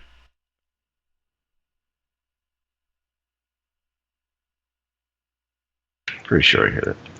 Ooh, Wait, so I can't take that second splash. shot, or do I have to have a different gun or something? Do what? You said that there was an option to take another shot, but with a minus, or is that not a thing? You can. You can do multiple actions, but each additional action is at -1. Okay. I want to try and shoot the other one with the minuses then. Okay. Yeah, go ahead. I mean, if it's an option. I don't know. I just fucked it up. Well, this one, yeah, Mel's shot kills this one. Pappy can make his other shot because you can see. Yeah, you can see that one. That was going to be my target anyway, so that's perfect. Yeah, go for it. -1.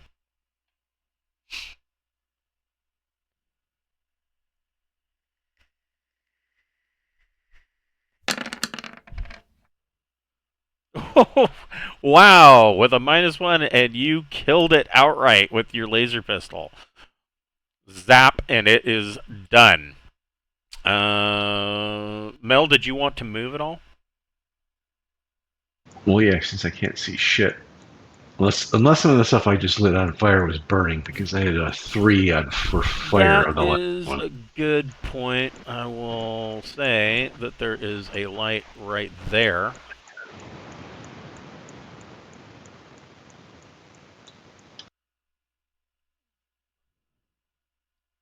Alright. Oh, Yeah, fuck. downside to the laser, no after fire. Yeah, that's the downside of the laser, yeah. I mean, there's little smoldering bits and whatnot, but... So, yeah, you... So I got a... What is this, a 3? What is... So I got 11 for attack, and my effect was 3. I don't know what the fuck that means. Well, with a flame rifle, it's hard to say, but it is bonus damage, so... I kind of want to say that it burns further, but that's not how blast works. But coming in here, I mean, this wall's on fire. Coming in here, you can now see that this is a major main cluster. And to tell you guys what that means, that small cluster that you found before only had 50 hits. This one's got 300. All right. This is probably the main big boy that is kind of lording over Kroylos. And of course, out of this thing, this big mass that's here, you can see that there are tendrils that are sunk into the walls, and these tendrils can go for miles. So it's reaching out throughout the much of the planet, or at least this island chain, and drawing in whatever nutrients it can, as poisoned by the counter agent as they are. There are 2 sets of tendrils left that are kind of flailing about in the chamber. How do you guys want to handle this?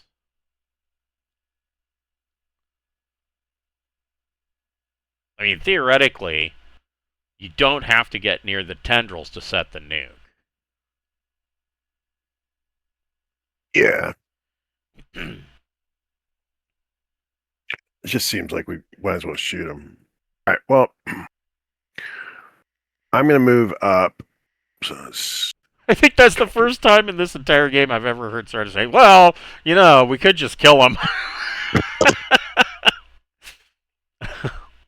So I'll move to here, and so this looks like this is there is no deeper into the cave to set the nuke. This would be the place to put it. This would be it. Yeah. All right, so I move to there, and I start taking the nuke off. Okay. So you guys see Sarda pulling the backpack off. Yeah. I think that's it. I've just removed it. Still reminds me of the scene in Ghostbusters where they're in the elevator. Well, we didn't get a chance to test these. Well, it's too late now. You better switch me on. And he switches it on and he scoots away like he's going to get away from a nuclear power pack. Right. Extra 5 feet. Never know. Yeah, That 5 feet can make a difference. Right. Pappy, you see Sarda pulling out the nuke. What are you doing?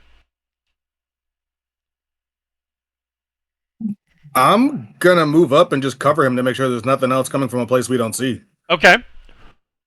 So can this thing just start spitting out tendrils wherever the hell it wants? Like, do we need someone actually standing here making sure this nuke doesn't get screwed with? No.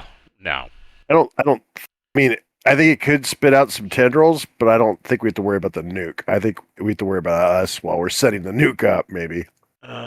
Let me look at something real quick.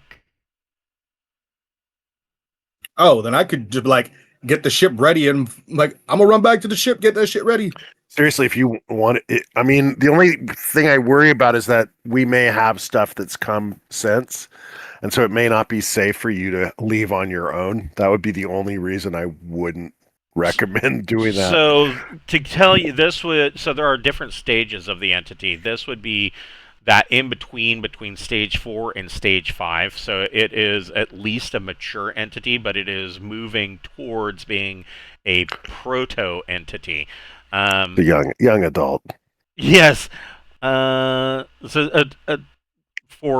Sarda's edification, a telepath trying to communicate with a mature cluster would find the experience strange and disturbing, and would detect only desires to feed and grow. But I don't know. I'm looking to see what. I mean, this thing's got to be fairly intelligent because it's not eating all of the plant life. Right. So, I mean, it has smart enough that it has learned to slow its devouring so that it has a constant source of food. I mean, that to me implies pretty good intelligence. Right. So this.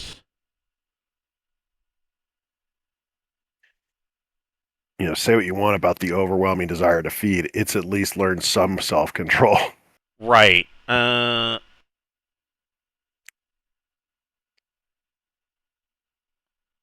just looking to see what its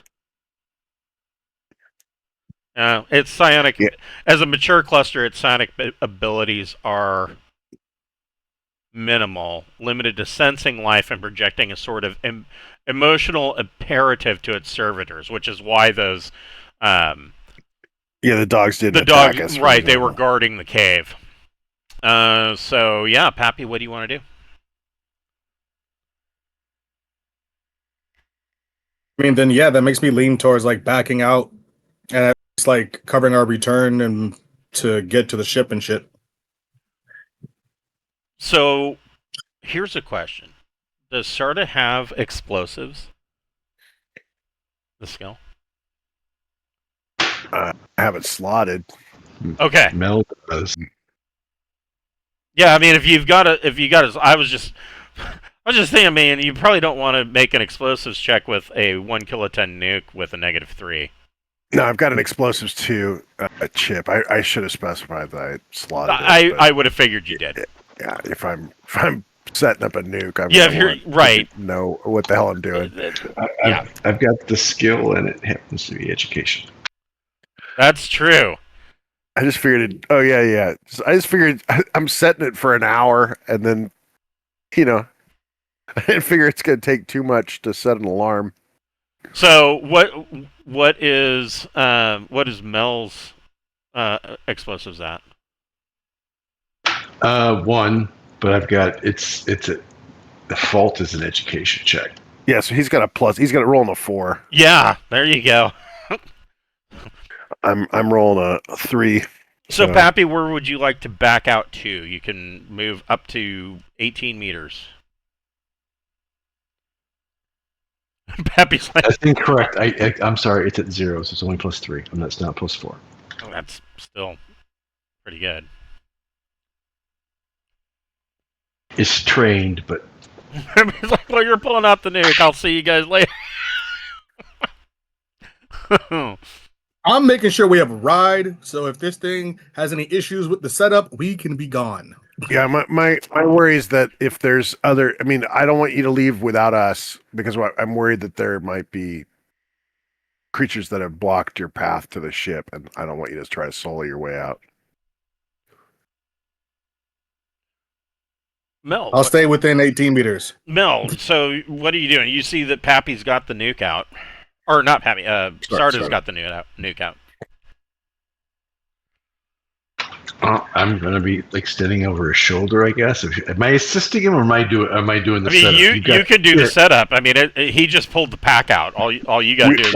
We're both rolling the same thing. It doesn't matter to me. Then you had the foresight to bring the chip. Go ahead. Okay, so whoever wants to make a explosives plus education check. It's all you.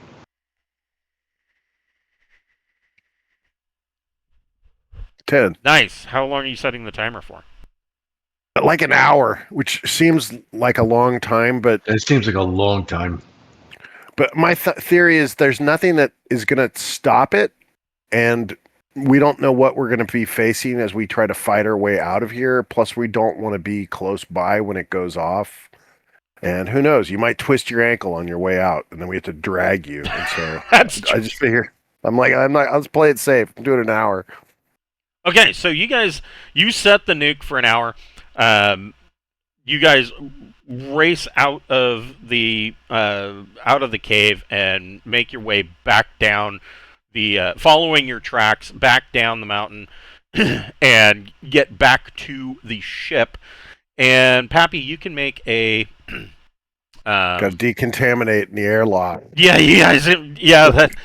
well, that's easier now that you've got a better counter agent because it'll spray you down.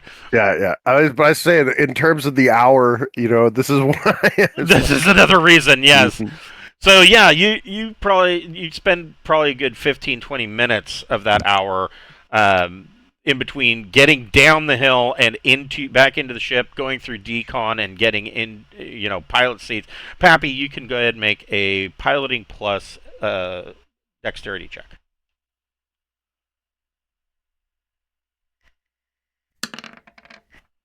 Very nice. Pappy lifts off. Let's get the fuck out of here. And, yes, and does a race for Atmo, and as you guys get up into the atmosphere and kind of hang, probably another 15 minutes goes by, and you can see on your sensors a clear sign of nuclear detonation in the middle of this crater. Now, a mushroom cloud. Yeah, there's probably a bit of a mushroom cloud. 1 kiloton, and it's underground. Probably more going to be a collapsing of that entire center of the crater. But mission accomplished. And Pappy brings you guys back to Deepnight Revelation, where you are, you go through a second decontamination because of safety protocols, but you are able to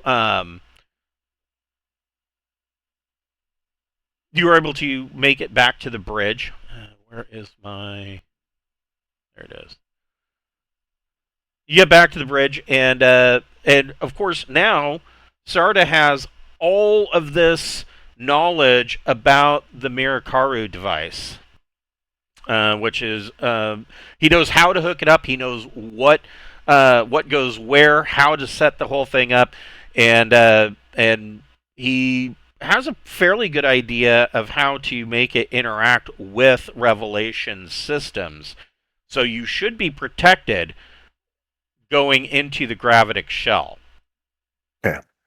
And so that's what this whole device does. Is it basically is going to allow us through that shell. Essentially, yeah. So it is. Let me bring it up here again. Or, I'm sorry, the Marcel Crew device. So this is the Marcel Crew device. And this chart below tells you what amount of gravity it will reduce. So I'm trying to understand how this. So this gravitic shell is a force field, or what are we? It is talking it is hundreds upon hundreds of small singularities that are in an unnatural state that are creating a sphere of about 4.8 AU in diameter. And the scientific theory is that the system's actual primary star is somewhere in the middle of that gravitic shell, and these singularities shouldn't exist. They should be devouring one another, but they're not. They're creating this bubble around the center of the solar system. Can we just turn it off so that they just go haywire? No. And that has been scientifically tested by your science division. I mean, one, you don't have anything that would really, even a small singularity. I mean, it's a small black hole. The Revelation has nothing that would be capable of nudging a black hole or what have you. Right, but I figured this force field's artificially inducing it. So if we were to even turn it off, you would think the singularities would then do whatever that would come natural. Which but you don't. There's no telling how to turn it off. They don't know what's actually keeping the singularities from devouring one another. Instead, they're being held in place. Right. So I thought this device might do it. That's. Oh no. This will protect. This will basically protect Revelation. And Pappy's already determined if this device, because you kind of knew a little bit about it before you went down to the planet and got 100%. You got the owner's manual in your head, right? Pappy had already determined that if this device was operating, he thinks he could thread the needle and pilot Revelation through this gravitic shell and get to the center. Okay.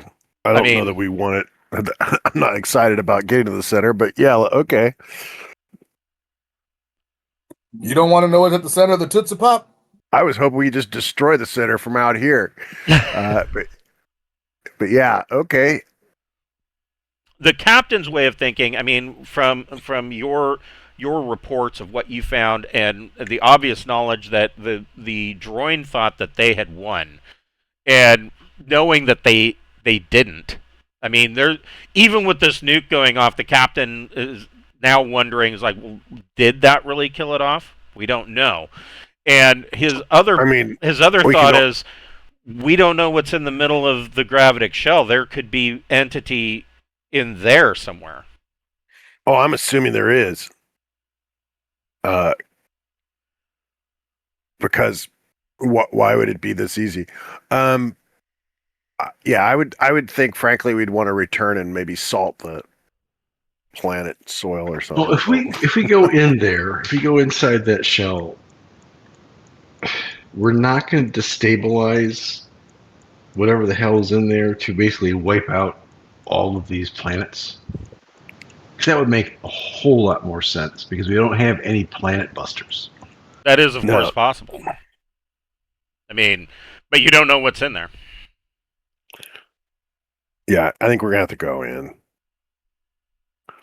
So we'll do a movie night first. We show everybody us invading that cave and how badass we were, blowing everything up.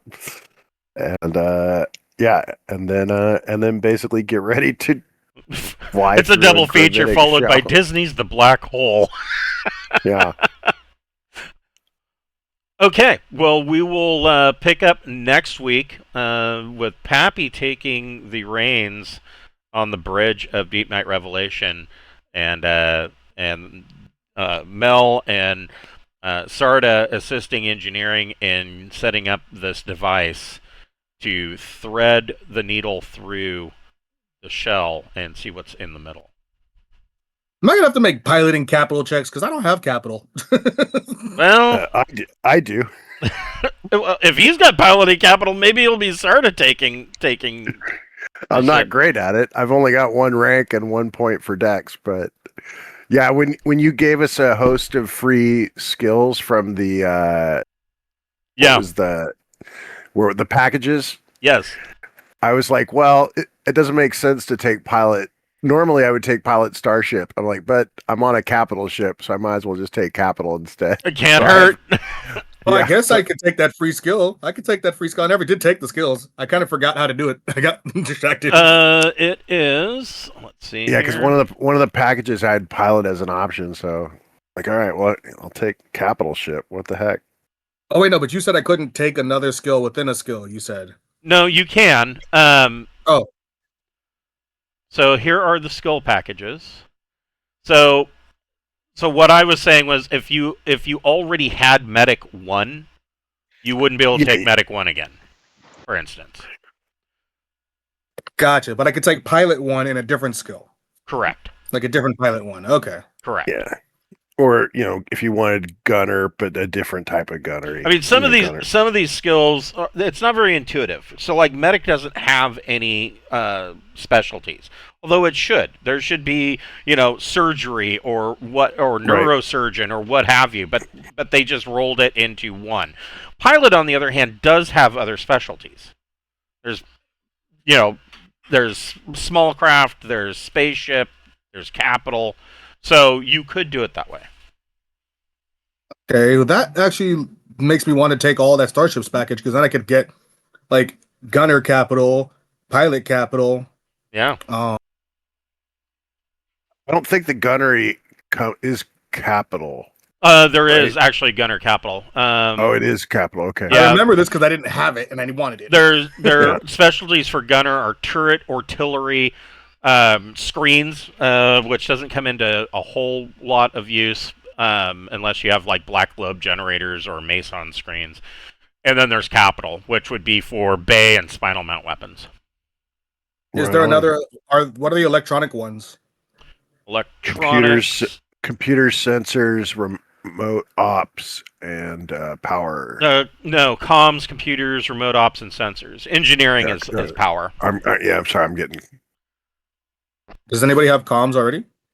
I've only got 1 rank in it, which means I'm rolling 2 points. That's my weakest of the electronic skills.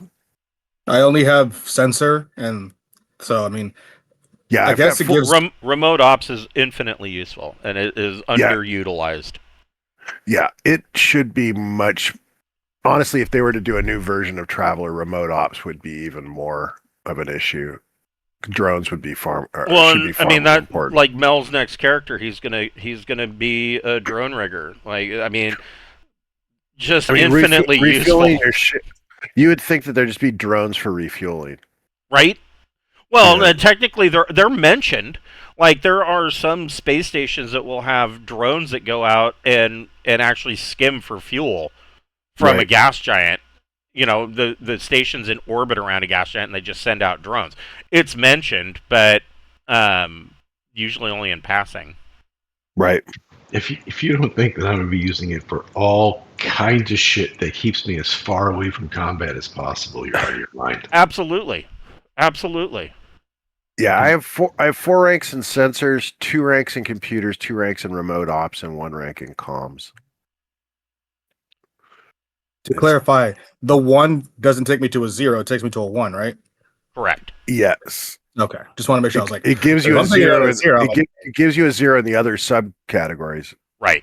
Okay. But it takes you to a 1. So then, I got the electronics. Is there any subcategories of engineer, or is it just engineer?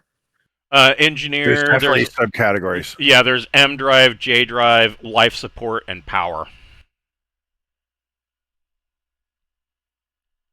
I Okay, do not because I have only any. have engineers, so I have no idea. Like, I have no ranks in M drive, and I have no ranks in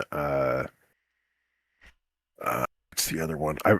Mine's all in J drive. I've got a little bit in power. so if I had engineer one, should it have been in something, or was it Yes. just a? Yeah, you should have Oh, had yeah. a specialty. Should have been Oh, special. okay. Then what were the two you didn't have? Because then I can take the other rank in engineer to make that M something else. drive, which actually makes sense. That's the maneuver drives, and so that's what makes your spaceship go zoom. I've got an engineer. I've got M drive, power, and life support. Yeah, life support's the other one I don't have. Yeah, you can't hurt to double up. I mean, if you, What- especially something like life support, that seems kind of important. You want some redundancy. I like to breathe. Yeah. Or know why I can't breathe. That's another. Yeah, that's an important knowledge skill.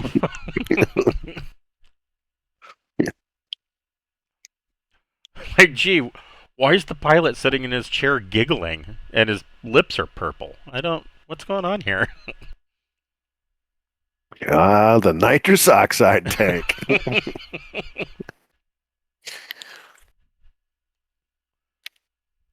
Is there a subcategory for mechanic? No. That's another Mechanic's one. just Yeah. Mechanic. It's a weird choice they made. Yes. Like, if you can hit something with a wrench, you can hit something with a wrench. Doesn't matter what Yes. tech level. Percussive maintenance. Cool. All right, then that helps. Yeah, because Tech At least level now we have 4, capital tech level 1. 22, mechanics all the same. Yep. okay, all right, cool. Well, that gives me some skills that I didn't have before. So thank you guys. Yeah. I misunderstood that last time, so I'm glad I did that. Yeah, and Yeah. Now I can pilot us. I'm going to do this going forward because I got to looking at it, and so the normal way of doing it is you do a round robin, and everybody takes one of the skills from you basically agree on a package, and then everybody takes a skill from the package, and you go around. And if you've only got 3 or 4 players, everybody's going to end up with between 2 and 3 skills. Well, if you've already generated the character, you're only going to end up with 2 or 3 skills out of whatever package anyways, because you already have many of the other skills. You've already got them. And so we're just going to do that moving forward, and that should give you guys a little bit more of a rounded base of skills, so that you're not constant. Early traveler characters have it is a exercise in frustration, because there's so much of this shit that you're doing that you're at -3, and it's next to impossible to succeed, even if you're assisting one another. So, But I thought that these skill packages, you took them if you didn't go through the whole life path thing. no, you go through the whole life path, and then the very last thing is the entire group gets together, and they Yeah. decide on a package, and then you just round robin it until there's no skills left. It's basically how you make sure as a group that you didn't completely cripple yourselves by forgetting a skill that is kind of necessary for Right. your group survival. As you realize nobody can pilot the spaceship you have, Right. type thing. Right. So it's that skill package thing is just sort of a final life, preserver being thrown to the party. Honestly, the better way of doing it is to use the skill packages or the package creation system out of the Traveler Companion, because then you get exactly the type of character that you want to play. Yeah. And I in a lot of ways I like that, because you can generate whatever you want. But on the flip side, I really like the fact that you don't know what you're going to end up with the travel. That's a unique system. I like the randomness of character creation, in that it doesn't oftentimes you get surprised by the things you roll. Right, and it generates your background. Yeah. It generates a lot of thought for your background. So, yeah, what my other thought was, is rather than using the end skill packages of just saying, go and pick one of the packages out of the Traveler Companion and take those skills. Because it comes out the same, but it allows you to focus your character on doing, these things really well. So... and the reality is, anybody that actually makes it into one of the branches of military probably gets that anyway, because right. that starting skill package that you get for whichever branch you're because you get basic training, good. So you get everything. If that's your first career, that you get everything for basic training. Yeah. So yeah, I mean, admittedly, it's all at 0 versus 1, but I mean, it is that is. But there are people that will get screwed on that where they don't make it in, and then right. I've seen some characters really flail around. Oh yeah, and where that skill pack. But honestly, those characters are some of the most fun to play because I find that it's more fun to play a character that has, detrimental quirks. I mean, everybody wants to roleplay the guy who is good at everything, right? But there's really no roleplay to that. It's the guy who is a complete failure, had like 2 terms of drifter because he couldn't get into anything, and he's just, this piece of shit that's jobless and he's bumming his way through the galaxy. That's an interesting character. But, I mean, there are different schools of thought. Yeah. The scout that spends one season gets basically lost in space. Yes. Spends two terms in prison. It's like, this guy's awesome. And has a mental breakdown and won't wear anything but ship shoes no matter where he goes. Okay, well, we will pick this up next Friday at 6:00. All right, see you guys. Okay. All right, have a good night, guys. Very much. You're very welcome.